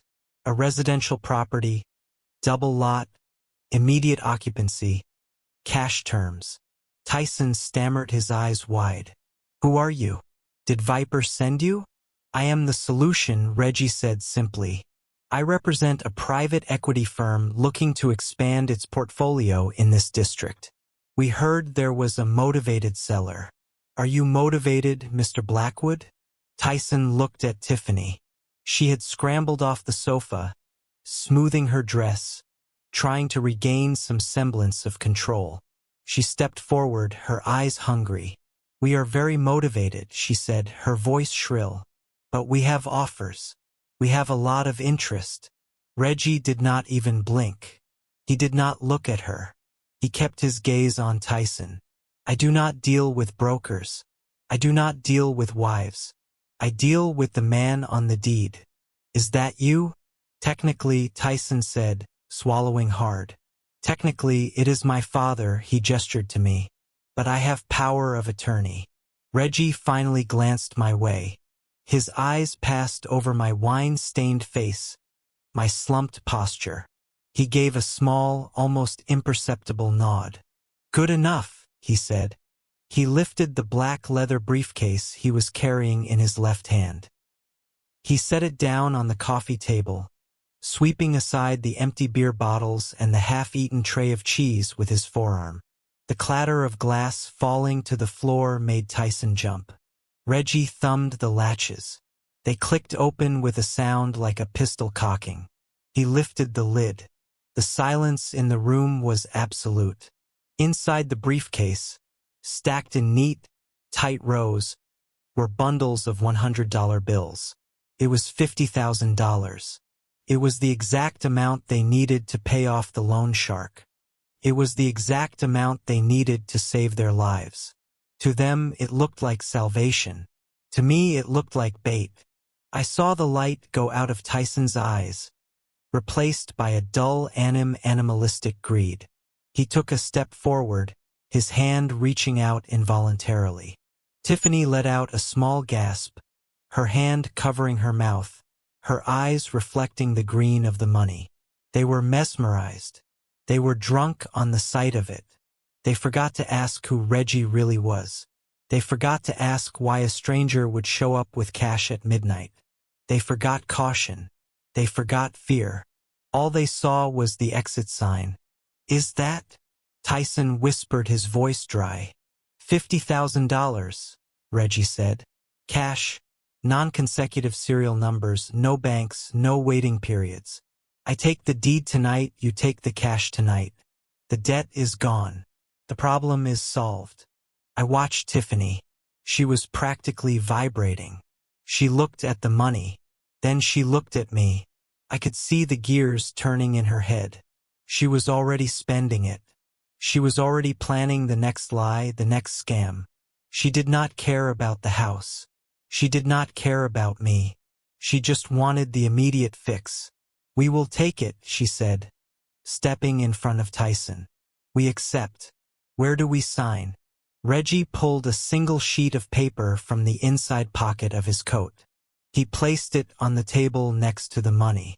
It was a dense document covered in fine print. He produced a heavy fountain pen and set it down on the paper. The owner signs, Reggie said, right there on the bottom line. But he cannot write, Tyson said, his eyes tearing away from the money for a second. He had a stroke. His hands do not work. Reggie stared at him. Then use his thumb. A fingerprint is legal binding in the state of Georgia for incapacitated grantors, provided it is witnessed. I will witness. You will witness. Reggie reached into his pocket and pulled out a small red ink pad. He tossed it onto the table. It slid across the wood and stopped right in front of Tyson. Do it, Reggie commanded. Do it now or the briefcase closes and I walk out that door. And I promise you, the next man who walks through that door will not be bringing money. He will be bringing a baseball bat. Tyson flinched. The threat of the breakers was still fresh in his mind. He looked at the money. He looked at the ink pad. He looked at me. I sat motionless, letting the drool pull on my collar. I made no sound. I offered no resistance. Tyson grabbed the ink pad. He rushed over to me, dragging the coffee table closer with his foot so the document was within reach. He grabbed my hand. His palms were sweating. He was trembling so hard his teeth were chattering. Sorry, Dad, he muttered, but he did not look me in the eye. I have to do this. It is for us. It is for the family. He grabbed my thumb. He did not twist it this time. He did not need to be cruel. He just needed to be fast. He pressed my thumb into the red ink. Felt wet and cold. He dragged my hand over to the document. Right there, Reggie said, pointing to the line. Press hard. Make it legible. Tyson pushed my thumb down onto the paper. He leaned his weight into it, grinding my skin against the fiber, ensuring a perfect impression. I felt the paper beneath my skin. I knew what it was. It was not a deed of sale. It was a confession. It was a waiver of all rights and an acceptance of full criminal liability for fraud, embezzlement, and attempted murder. It was a document Reggie and I had drafted days ago. And Tyson, in his greed and panic, was too blind to read a single word of it. He just saw the line. He just saw the money. He lifted my hand. A perfect red fingerprint sat on the page like a blood stain. Done, Tyson said, breathless. It is done. Reggie picked up the paper. He blew on the ink to dry it. He folded it carefully and placed it back in his pocket. Yes, Reggie said, his voice dropping an octave. It is done.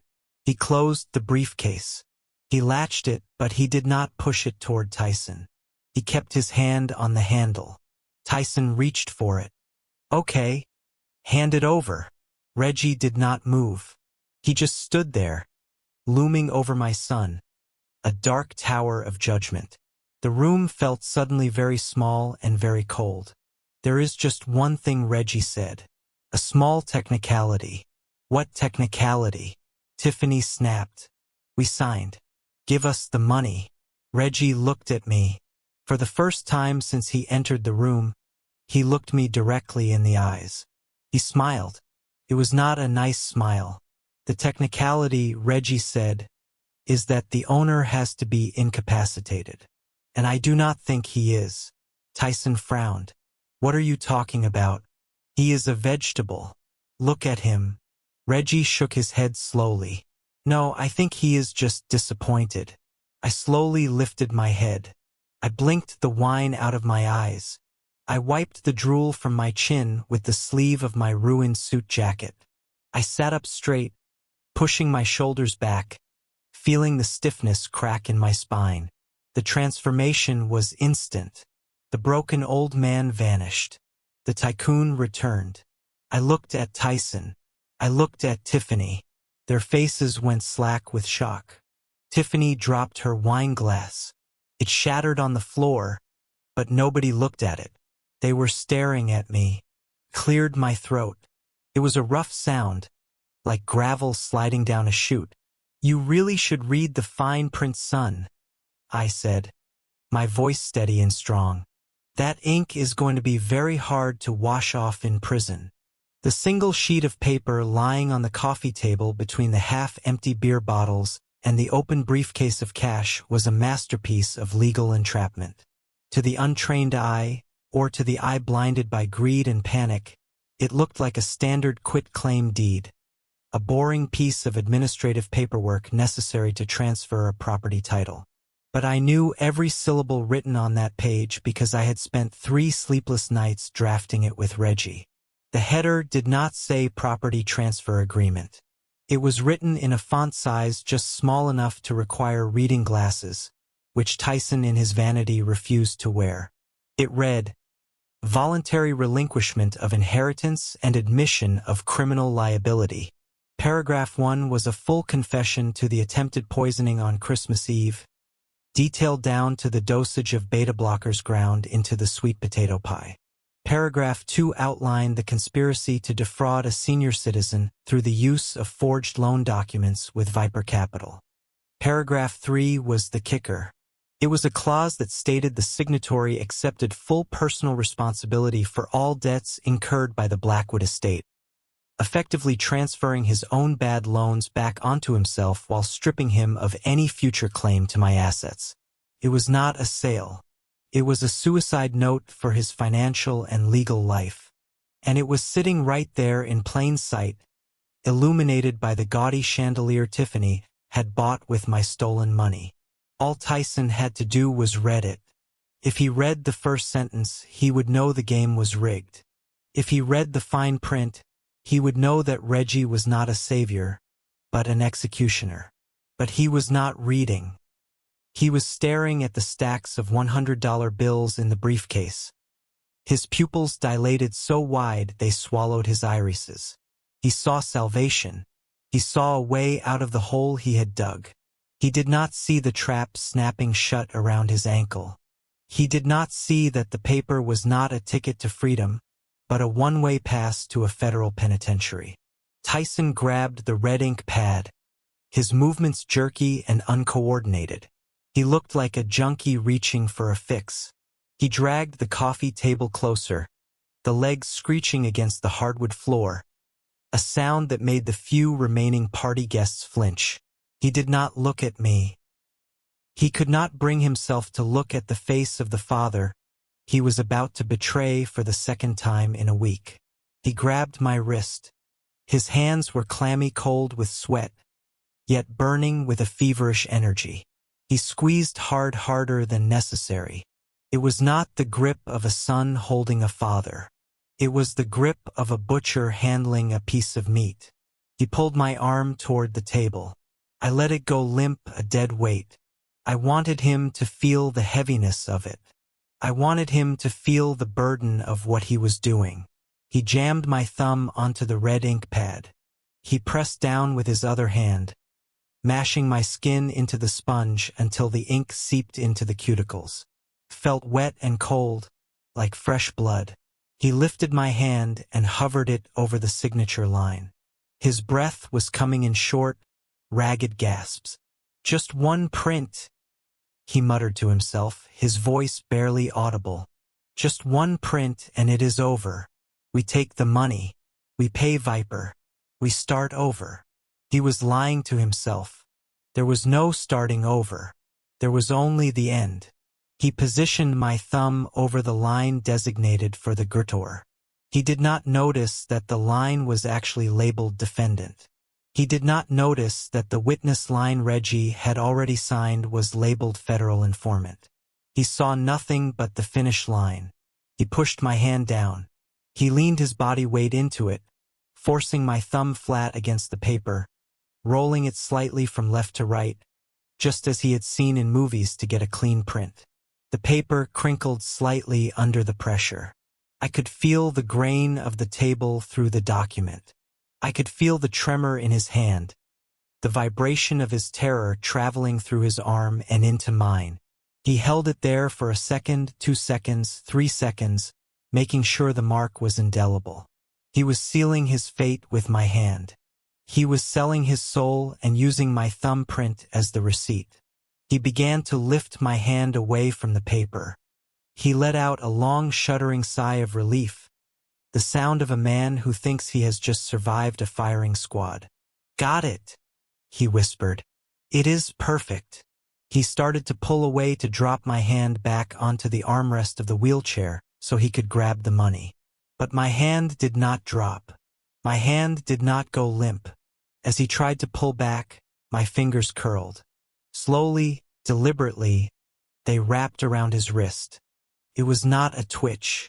It was not a spasm. It was a vice.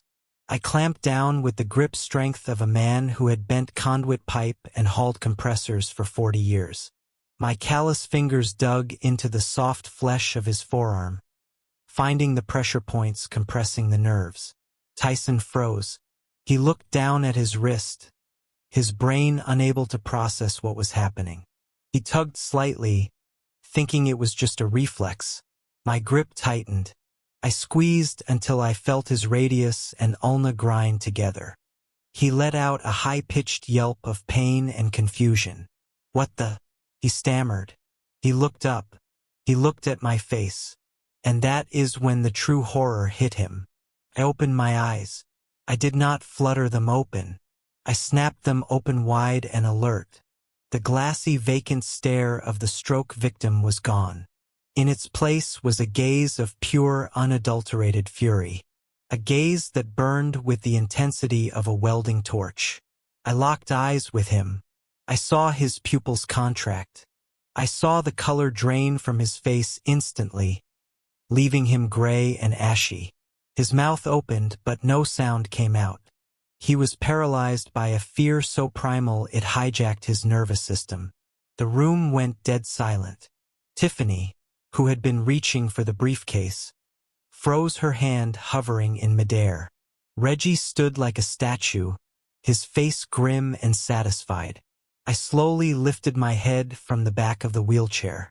I cracked my neck first to the left, then to the right, the sound of the vertebrae popping, echoing like gunshots in the quiet room. I sat up straight, shedding the slump of the invalid, shedding the weakness I had worn as a disguise. I pulled Tyson closer to me, jerking him down until his face was inches from mine. I could smell the stale beer on his breath. I could see the red veins in his eyes. He was trembling so violently that he was shaking the wheelchair. I held him there, trapped in my grip, trapped in my gaze. I looked down at the paper on the table, at the bright red thumbprint that sat there like a scarlet letter. Then I looked back at him. I did not shout. I did not scream. I spoke in a voice that was logrally and terrifyingly steady. "Make sure it is legible, son," I said, my voice filling the room. "That ink is going to be very hard to wash off where you are going." Tyson let out a sound that was half sob, half scream. He tried to yank his arm away, but I held him fast. I was the anchor and he was the drowning man. "You thought I was asleep," I hissed, leaning closer. "You thought I was gone. But I was watching you. I was listening to you. I heard you sell me to the chop shop. I heard you plan to dump me in Mexico. And I felt you press my thumb onto your own death warrant. Dad," he whispered, his voice cracking. "Dad, please. I am not your father," I said, releasing his wrist with a shove that sent him stumbling back into the coffee table. "I am the landlord, and eviction time is now." I gripped the armrests of the wheelchair, my knuckles turning white, not from strain, but from the sheer force I was exerting to keep from snapping my son's neck. The metal of the chair groaned under my hands, a sharp metallic screech that cut through the dead silence of the room. I planted my feet flat on the hardwood floor. I pushed down. My quadriceps, which Tyson assumed were atrophied from age and stroke, engaged with the power of a hydraulic press. I rose. It was not a struggle. It was not the shaky ascent of an invalid. It was a slow, deliberate unfolding of height and power. I kept rising until I stood at my full 6 feet 3 inches in towering over the room like a monolith. I looked down at the wheelchair that had been my prison cell for the last week. With a casual flick of my boot, I kicked it. The chair skittered across the floor, spinning wildly until it crashed into the wall with a deafening clatter of steel and plastic. I reached for the lapels of the moth-eaten suit jacket Tiffany had forced me into. It was soaked in cheap wine and mire of their disrespect. I grabbed the fabric in my fists. With a sudden, violent motion, I ripped it open. The buttons popped off, pinging against the floorboards and hitting the coffee table like hail. I shrugged the heavy, wet fabric off my shoulders, letting it drop to the ground in a sodden heap. I tore at the stained dress shirt underneath, ripping the buttons from the placket until it hung open. Underneath, I was wearing a tactical vest and a fitted charcoal dress shirt that Reggie had brought me in the ambulance. I adjusted my cuffs. I straightened my collar. I ran a hand over my head, smoothing back my gray hair. I rolled my shoulders back, feeling the vertebrae crack into alignment. The transformation was absolute. The stooped, drooling stroke victim was gone. In his place stood Cyrus Blackwood, the man who had built skyscrapers from mud and negotiated deals with men far more dangerous than these suburban parasites. The sound of Tiffany's wine glass hitting the floor was like a gunshot. The crystal shattered, sending shards of glass and red wine exploding across her pristine white heels. She did not look down. She did not flinch. Her eyes were locked on my face, bulging from her skull as if her brain could not process the image it was receiving. Her mouth hung open, a silent scream trapped in her throat. She took a shaky step back, her legs wobbling so violently I thought she would collapse. She looked at Tyson, then at Reggie, then back at me, trying to solve an equation that had no answer. Her face was a mask of pure, unadulterated terror.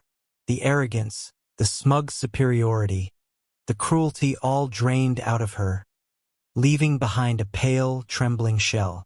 Tyson was still on the floor where I had shoved him. He crab-walked backward, pushing himself away with his heels until his back hit the sofa. He was hyperventilating his chest, heaving up and down in short, sharp gasps that sounded like a dying engine. He looked like a child who had just seen a monster crawl out from under his bed, only to realize the monster was his own father. He tried to speak, but only a high-pitched wheeze came out. He clawed at his collar as if he were choking. The party guests, the sharks and hustlers and fences who had been laughing at me 5 minutes ago were now statues of fear. They knew the smell of power. They knew the scent of a predator, and they smelled it now, rolling off me in waves. The air in the room had changed. It was no longer a party. It was a cage. The man in the snake skin jacket tried to edge toward the back door, his eyes darting around, looking for an escape route. Reggie simply cleared his throat, a sound like grinding stones, and stepped into his path, blocking the exit with his massive frame. He crossed his arms over his chest, his suit jacket straining against his muscles. "Nobody leaves," Reggie rumbled, his voice vibrating the windows. "The room is sealed." Panic began to ripple through the crowd. A woman near the kitchen dropped her purse, spilling stolen silverware onto the tile. A man by the window spilled his beer down his front. They looked at each other, realizing they were trapped. They realized they had been mocking a man who could buy and sell their entire lives before breakfast. They had thrown wine on a man who commanded an army. I saw the chop shop owner reach for his pocket, perhaps for a weapon, but he froze when he saw the cold, dead look in my eyes. He knew. He knew that if he made a move, he would not leave this house walking. I took a step forward. The floorboards did not creak this time. They seemed to solidify under my weight. I walked to the center of the room, stepping over the puddle of wine and broken glass, my boots crunching on the shards. I stopped in the middle of the Persian rug. I looked around the room, making eye contact with every single person. I looked at the fence. I looked at the disbarred lawyer. I looked at the guests who had laughed when the wine hit my face. They all looked away, unable to meet my gaze. I was sucking the oxygen out of the room, I was the gravity well and they were being pulled in. I turned to Tyson and Tiffany. They were huddled together on the floor, a pathetic tableau of greed and cowardice. I stood over them, my shadow casting a long, dark shape over their trembling bodies. I did not raise my voice. I did not have to. When you have true power, you do not need to shout. You just need to speak. You thought the old lion had lost his teeth. I said, my voice low and rumbling like distant thunder filling every corner of the room. You thought because I walked slow and drove an old truck that I was weak. You thought because I loved you that I was blind. You mistook patience for weakness. You mistook silence for stupidity. You thought you could drug me. You thought you could sell me. You thought you could throw me in a basement and wait for me to die. I leaned down, getting close enough that they could see the fire in my eyes, close enough that they could feel the heat of my rage. But I was not weak. I hissed. I was just resting. I was just watching. I was giving you enough rope to hang yourselves. And tonight you kicked the chair out. I am not the victim here, children. I am the judge. I am the jury. And I am the executioner. And court is now in session. I turned my back to the cowering figures of my son and his wife and walked toward the fireplace. Above the mantel, mounted flush against the stone, was the 85 inches television Tyson had bought 3 months ago. I knew from my review of his credit card statements that he had paid $4,000 for it using a card opened in my name. It was a symbol of his gluttony, a massive black mirror that dominated the room. I picked up the remote control, which was sitting on the mantel next to a half-empty bottle of champagne. It felt light in my hand, plastic and insignificant. But in that moment, it was the gavel of the judge. I turned back to face the room. The guests were frozen in place, staring at me with a mixture of fear and morbid curiosity. They knew something was coming. They knew the violence was over, but the judgment was just beginning. You all came here for a show, I said, my voice booming in the silence. You came to pick the bones of a dying man. You came to celebrate the liquidation of my life. Well, I am a gracious host. I would hate to send you home without entertainment. I pointed the remote at the screen and pressed the power button. The massive screen flared to life, illuminating the room with a harsh blue light. It was connected to a laptop sitting on the side table, a laptop Reggie had set up while I was revealing myself. The screen did not show a football game or a movie. It showed a logo, a golden lion on a black shield, the insignia of Blackwood Security. Tyson looked up from the floor, his eyes squinting against the glare. What is that? He whispered. This, I said, is the family home video you never knew we were making. I pressed play. The image on the screen was crystal clear. It was high-definition footage taken from a camera hidden in the smoke detector of the kitchen. The timestamp in the corner read December 24th, 6:40 p.m. The room gasped. There on the screen larger than life was Tiffany. She was standing at the island, her face twisted in a mask of intense concentration. The audio was perfect, amplified by the expensive surround sound speakers. The sound of ceramic grinding against ceramic filled the room. Scrape, scrape, scrape. We watched as Tiffany poured the blue powder from the mortar into the bowl of sweet potato pie. We watched Tyson standing in the background, scrolling frantically on his phone. How long does it take? Tyson's voice echoed from the speakers loud and clear. Less than an hour if the dose is high enough, Tiffany's voice replied. The party guests recoiled. A woman near the back covered her mouth with her hand.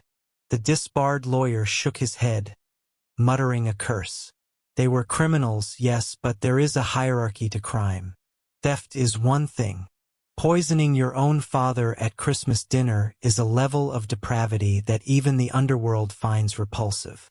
I fast-forwarded. The screen flickered and the scene changed. Now the image was grainy green-tinted night vision. It was the basement. The timestamp was 2 days ago. The angle was from the corner of the room, capturing the entire damp concrete cell. There was Tyson pacing. There was Tiffany standing over my motionless body on the mattress. We drive him across the border tonight. Tiffany's voice hissed from the speakers. Kidneys, livers, corneas. He is worth more in parts than he is whole. The room went dead silent. The air was sucked out of the space. This was not just murder. This was butchery. This was the commodification of human life. I looked at Tiffany. She was staring at the screen, her face pale, her eyes wide and unblinking. She looked like she was watching her own autopsy. She was seeing the monster she truly was projected in 4K resolution. I fast-forwarded again the study. Tyson sitting at the desk surrounded by papers. He was holding a pen, his hand shaking. Just one signature, he muttered to himself on the screen. Just one signature and Viper gets off my back. We watched him trace my signature onto the loan documents. We watched him practice it over and over again. We watched him commit felony forgery and fraud with the desperate, sweating intensity of a junkie. I paused the video. The image of Tyson signing my name froze on the screen, a monument to his betrayal. I turned to face them.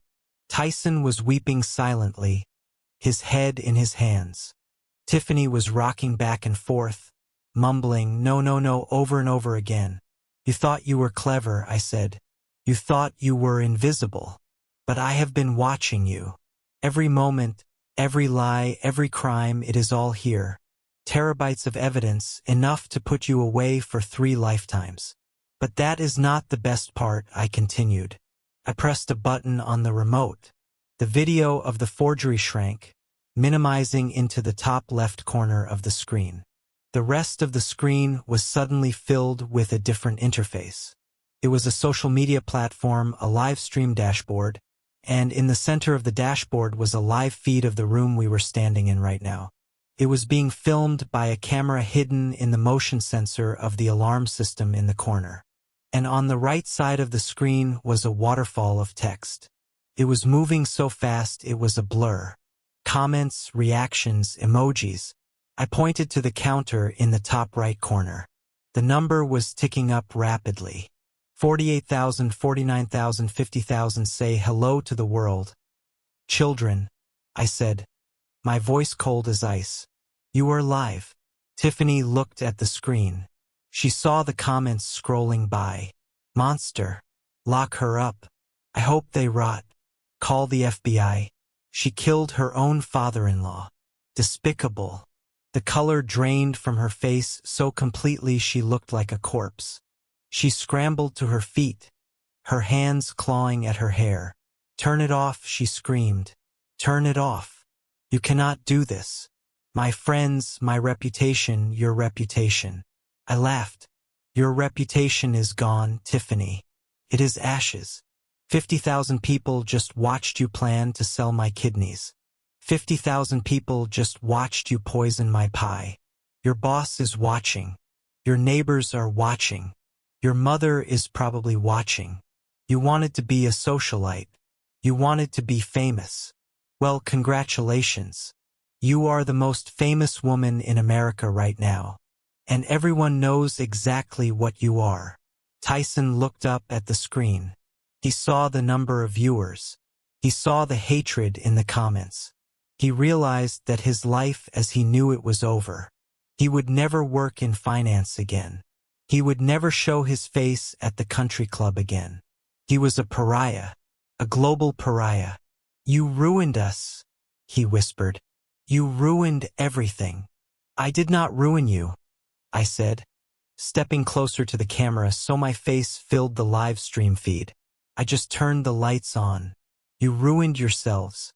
I just made sure there was an audience to see the wreckage." I looked directly into the lens addressing the 50,000 strangers judging my family. "This is what happens when you bite the hand that feeds you," I said. "This is what happens when you mistake kindness for weakness." I turned back to Tyson and Tiffany. They were huddled together on the floor, sobbing, broken by the weight of a million digital eyes. The police are on their way, I said.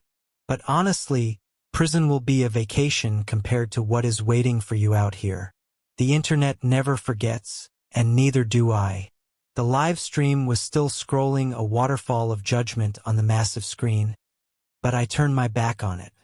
The court of public opinion had rendered its verdict, but I still had the financial sentencing to deliver. Reggie stepped forward and handed me a thick black binder. It was heavy, not just with paper, but with the weight of my son's stupidity. I threw it onto the coffee table. The loud slap of the plastic against the wood made Tyson flinch. He looked up, his eyes red and swollen. "Open it," I commanded. My voice was not loud, but it carried the weight of absolute authority. Tyson reached out with a trembling hand and flipped the cover. The first page was a corporate organizational chart. At the top was Blackwood Holdings. Branching down were various LLCs, property management firms, and investment vehicles. At the very bottom, nestled under the Distressed Assets division, was a logo he knew well. A green snake coiled around a $sign, Viper Capital. Tyson stared at the page, his brow furrowed. He blinked, trying to clear the tears and the confusion. He looked at the logo, then he looked up at me. "I do not understand," he whispered. "Why do you have Viper's internal documents? Did you pay them off? Did you buy my debt?" I let out a short, sharp laugh. It was devoid of humor. "You really are blind, Tyson. I did not pay them off. I did not buy your debt. I own the debt. I have always owned the debt. Viper Capital is a subsidiary of Blackwood Holdings. I bought that shark outfit 3 years ago to clean up the neighborhood and keep an eye on predatory lending practices. And imagine my surprise when my own son's name popped up on the delinquent list." Tyson's mouth fell open. Tiffany stopped her rocking and looked up her face, a mask of sheer disbelief. "You own Viper," she croaked.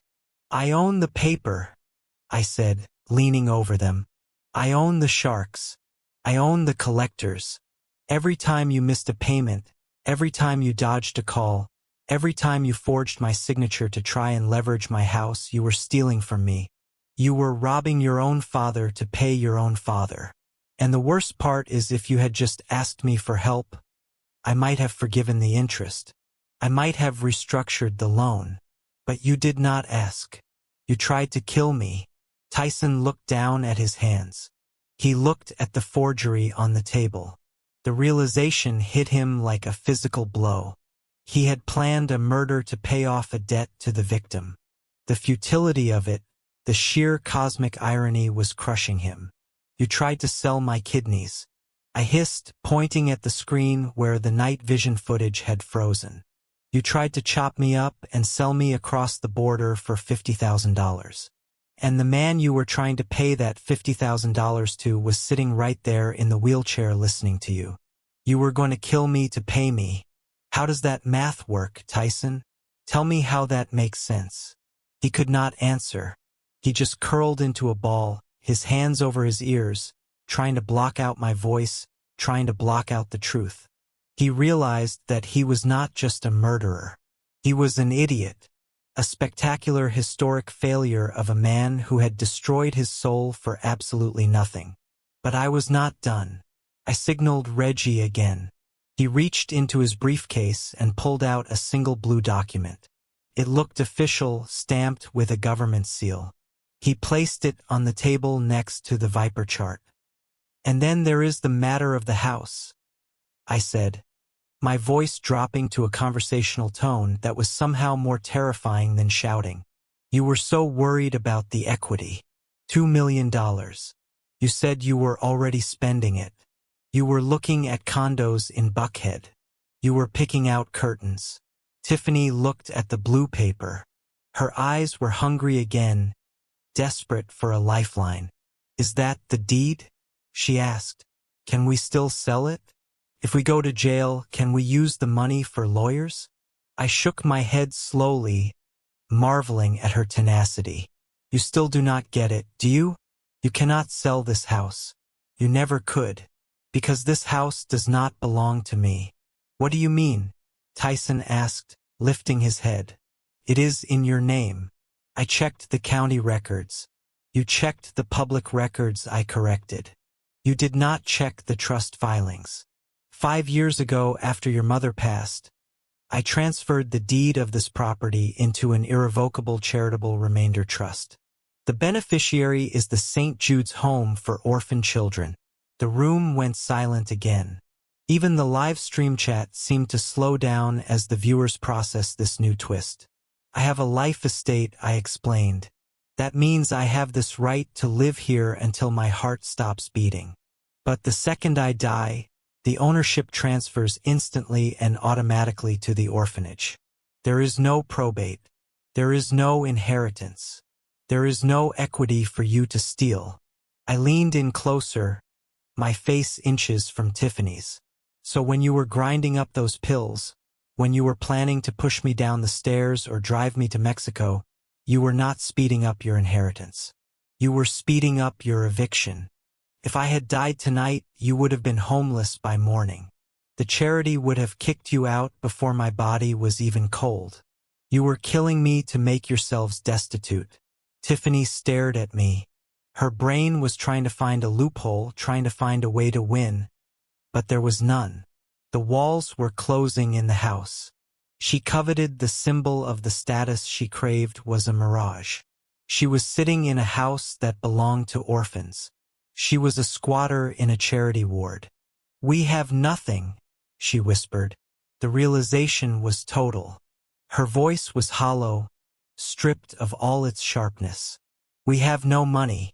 We have no house. We have no jobs. We have nothing. You have debt, I reminded her. You owe me $300,000 in credit card fraud. You owe Viper $50,000 plus penalties. And you owe the state of Georgia a lot of time. Tyson let out a low moan, a sound of pure animal despair.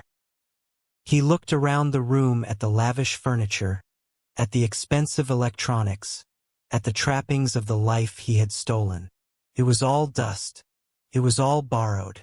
He had betrayed the only person in the world who had ever truly loved him. And he had done it for a prize that did not exist. He had sold his soul for fool's gold. I stood up straight, adjusting my cuffs. The final nail was in the coffin. I had stripped them of their illusions. I had shown them that their greed was not only immoral, it was incompetent. They were not masterminds. They were fools playing with matches in a powder keg. And now the explosion was here. Tiffany collapsed. It was not a theatrical faint. It was a genuine physical failure. Her legs gave out and she slid sideways, hitting the floor with a dull thud. She curled into a fetal position, and her expensive dress bunching up around her waist, her face pressed into the Persian rug. She began to scream. It was a high, thin sound like a tea kettle boiling over. She screamed for her lost life. She screamed for her lost freedom. She screamed because the reality of her future had finally crashed down on her. She was going to prison. She was going to be a felon. She was going to be poor. And for a woman like Tiffany, being poor was a fate worse than death. Tyson did not scream. He just shook. He sat cross-legged on the floor, rocking back and forth, his eyes wide and unseeing. He was muttering to himself a stream of gibberish. I am sorry, Dad. I am sorry. It was the pie, the blue pills, the ink. It is hard to wash off. He looked at his thumb. The red ink from the pad was still there, bright and damning. He started to scrub it against his pants, frantically trying to erase the mark of his betrayal. A damn spot, but it would not come off. It was stained into his skin just as his crime was stained into his soul. Reggie stepped up beside me. The police are 2 minutes out, Cyrus, he said quietly. The perimeter is secure. I looked down at the wreckage of my family. My son broken and babbling. My daughter-in-law screaming into the carpet. The live stream audience watching it all, eating up the tragedy. It was a scene of total devastation. A nuclear wasteland of the heart. I felt a pang of sadness. Not for them, but for the memories that had lived in this house. The Christmas mornings, the birthday parties, the quiet dinners with Beatrice. All of it was tainted now. This house was a crime scene. "Open the door, Reggie," I said, turning away from them. "Let the officers in. I am done here." I walked toward the kitchen, leaving them on the floor. I needed a glass of water. My throat was dry, and I needed to wash the taste of sweet potato pie out of my mouth forever. As I ran the tap, I heard the sirens cut their wails as they pulled into the driveway. The blue lights flashed through the window, illuminating the kitchen in harsh strobes. It was the end of the party. It was the end of the line. And outside, in the cool night air, I could finally breathe again. I stood at the kitchen sink, gripping the cold glass of water as the front door of the house disintegrated. It did not open. It was breached. The battering ram hit the heavy oak with a thunderous crack that shook the foundation, sending a cloud of splinters and dust into the foyer. The noise was deafening, a chaotic symphony of shouting voices and heavy boots stomping on hardwood. A dozen tactical officers flooded into the living room, their weapons drawn, their flashlights cutting through the gloom like lightsabers. They moved with a terrifying efficiency, shouting commands that overlapped into a wall of sound. "Police, get down. Hands where I can see them. Nobody move." The party guests, the sharks and bottom feeders, who had been so arrogant moments ago, hit the floor instantly. They knew the drill. They scattered like cockroaches, exposed by a sudden light covering their heads and curling into balls. I watched calmly from the kitchen archway. I took a sip of water. It was cool and clean, washing away the lingering phantom taste of betrayal. Reggie stood near the fireplace, his hands raised calmly, showing his palms. He was the only one not panicking. He knew the officers. He had likely briefed the captain himself. The officers swarmed Tyson and Tiffany. They were not treated gently. This was not a white-collar arrest for tax evasion. This was a take-on for conspiracy to commit murder and human trafficking. An officer in full riot gear grabbed Tyson by the back of his shirt, hauling him up from the floor. Tyson let out a yelp of surprise, his legs scrambling for purchase. Another officer secured Tiffany, twisting her arms behind her back with professional force. The click of the handcuffs ratcheting shut was the sweetest sound I had heard in 40 years. It sounded like justice. It sounded like closure. The room was a whirlwind of blue uniforms and terrified screams. But amidst the chaos, I walked slowly into the living room. The officers parted for me, knowing who I was. I stood in the center of the storm, the eye of the hurricane, watching the final destruction of my son's life. He looked at me, his eyes wide with terror and confusion. He looked at the police, then back at me, realizing finally that there was no escape. The live stream camera was still running, capturing every second of their downfall for the world to see. Then the accusation started. It began as a whisper, a desperate plea from Tiffany as the officer tightened the cuffs on her wrists. "It is not me," she sobbed, her mascara running down her face in black streaks, making her look like a deranged clown. "It is him. It was his idea. I am the victim here. Officer, please listen to me. He forced me to do it. He is abusive. He made me grind the pills." Tyson's head snapped toward her. His shock turned instantly into a rabid, cornered fury. "You liar!" he screamed, struggling against the officer holding him. "You bought the pills. You are the one who looked up the dosage on your phone. I have the search history, Tiffany. It is on your iPad. She told me to do it, officer. She said we had to get rid of him because of the debt. She planned the Mexico trip. She knew the guy in Tajana who buys the organs. "Shut up, you coward," Tiffany shrieked, spitting in his direction. "You are the one who forged the signature. You are the one who stole his identity. I was just trying to save our home. I was trying to fix your mistakes. You are a loser, Tyson. You have always been a loser. That is why your father hates you. That is why he set us up. Because you are weak." "I am not weak," Tyson roared, tears streaming down his face mixing with the snot running from his nose. "I did everything for you. I stole for you. I lied for you. I almost killed my own father for you. And now you were turning on me." I watched them tear each other apart. It was fascinating in a grotesque way. Their love, their marriage, their partnership was revealed for what it truly was, a mutual pact of parasitism. As soon as the host body fought back, the parasites turned on each other, devouring their own kind to survive. They screamed over each other, their voices overlapping into a cacophony of guilt. He put the powder in the pie. She poured the wine on him. He called the forger. She called the chop shop. They were confessing to everything. They were doing the district attorney's job for him, handing him a conviction on a silver platter. The officers did not even have to interrogate them. They just let them talk, letting the body cams record every venomous word. It was the end of their dignity. They were stripping themselves naked in front of the world, showing everyone the rot that lived inside their souls. The officer handling Tyson began to drag him toward the door.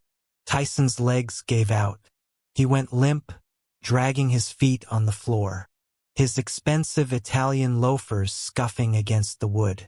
He looked back at me. His rage evaporated, replaced by a sudden crushing realization of his doom. He saw me standing there untouched, unmoved, and the reality of his situation broke him. "Dad," he wailed. The word hung in the air, pitiful and small. He threw himself forward, breaking the officer's grip for a second. He fell to his knees, sliding across the floor until he was at my feet. He could not use his hands because they were cuffed behind his back. So he pressed his forehead against the toe of my boot. He was prostrating himself. He was begging, "Dad, please tell them to stop. Tell them it was a mistake. I am your son. I am Tyson. You taught me to fish. You taught me to ride a bike. Do not let them take me. I am scared, Dad. I am so scared." I looked down at him. I looked at the back of his head, at the hair that was thinning just like mine had at his age. I remembered holding him when he was a baby, promising to protect him from the world. I remembered the pride I felt when he graduated college. I remembered the day he got married, thinking he had found happiness. But then I remembered the blue powder in the mortar. I remembered the cold basement floor. I remembered his voice discussing the price of my kidneys. I felt a single tear roll down my cheek, but my heart remained stone. I did not step back. I did not kick him away. I reached into my pocket and pulled out a handkerchief. It was a simple white cotton square pressed and folded. I leaned down slowly. Tyson looked up, hope flaring in his wet eyes, thinking I was reaching for him, thinking I was going to wipe his tears. I reached past his face. I touched the handkerchief to the toe of my boot right where his forehead had rested. I wiped the leather, removing the smudge of sweat and grease he had left there. Cleaned my shoe. I stood up, folding the handkerchief, exposing the dirt-stained side to him before dropping it onto the floor beside his knee. "My son died 3 days ago," I said, my voice devoid of all warmth. "He died the moment he watched his wife poison my food and did nothing to stop her. You are not my son. You are just a stranger who broke into my house." Tyson let out a sound that was not human. It was the sound of a soul breaking. The officer grabbed him by the arm and hauled him up, dragging him backward toward the door. He did not fight anymore.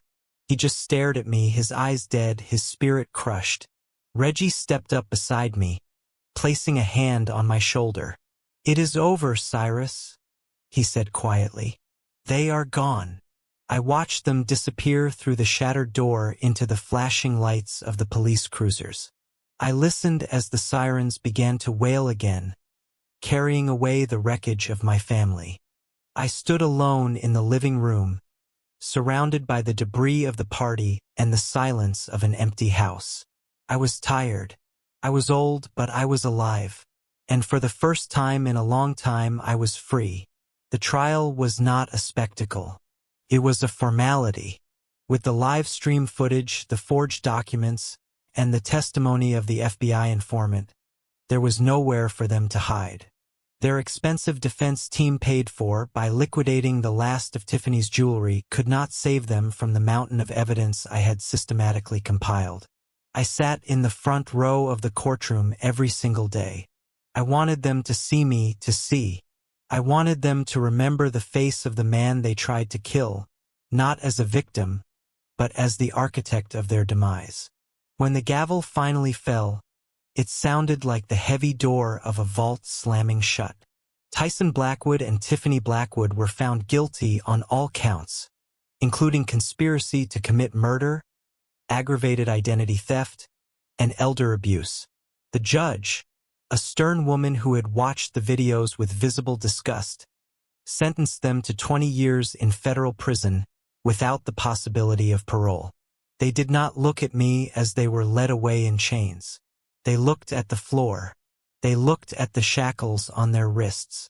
They were no longer the socialites of the suburbs. They were inmates' numbers in a system that did not care about their aspirations or their comfort. The house was seized by the authorities. The cars were repossessed. The remaining assets were auctioned off to pay a fraction of the restitution they owed me and the state. Everything they had built on a foundation of lies was ground into dust. Justice is not always swift, but in this case it was absolute. They wanted a life of leisure at my expense. Now they have plenty of leisure time in a 6x8 cell to think about the price of sweet potato pie. 6 months later, I stood on a quiet hill overlooking the Atlanta skyline. The grass was green and manicured, the air smelling of magnolia and fresh rain. In front of me stood the simple granite headstone of my wife Beatrice. For years I had come here alone, bearing the weight of my secret success and the heavy burden of our son's failures. But today I was not alone. Standing behind me in a respectful semicircle were 12 young men and women. They were doctors, engineers, teachers, artists. They were not my blood. They did not share my DNA. They were the children of the St. Jude's Home for Orphan Children. They were the recipients of the trust fund I had established decades ago.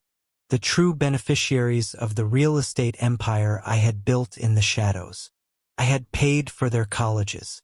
I had mentored them. I had watched them grow into the people Tyson refused to become. A young woman named Sarah stepped forward.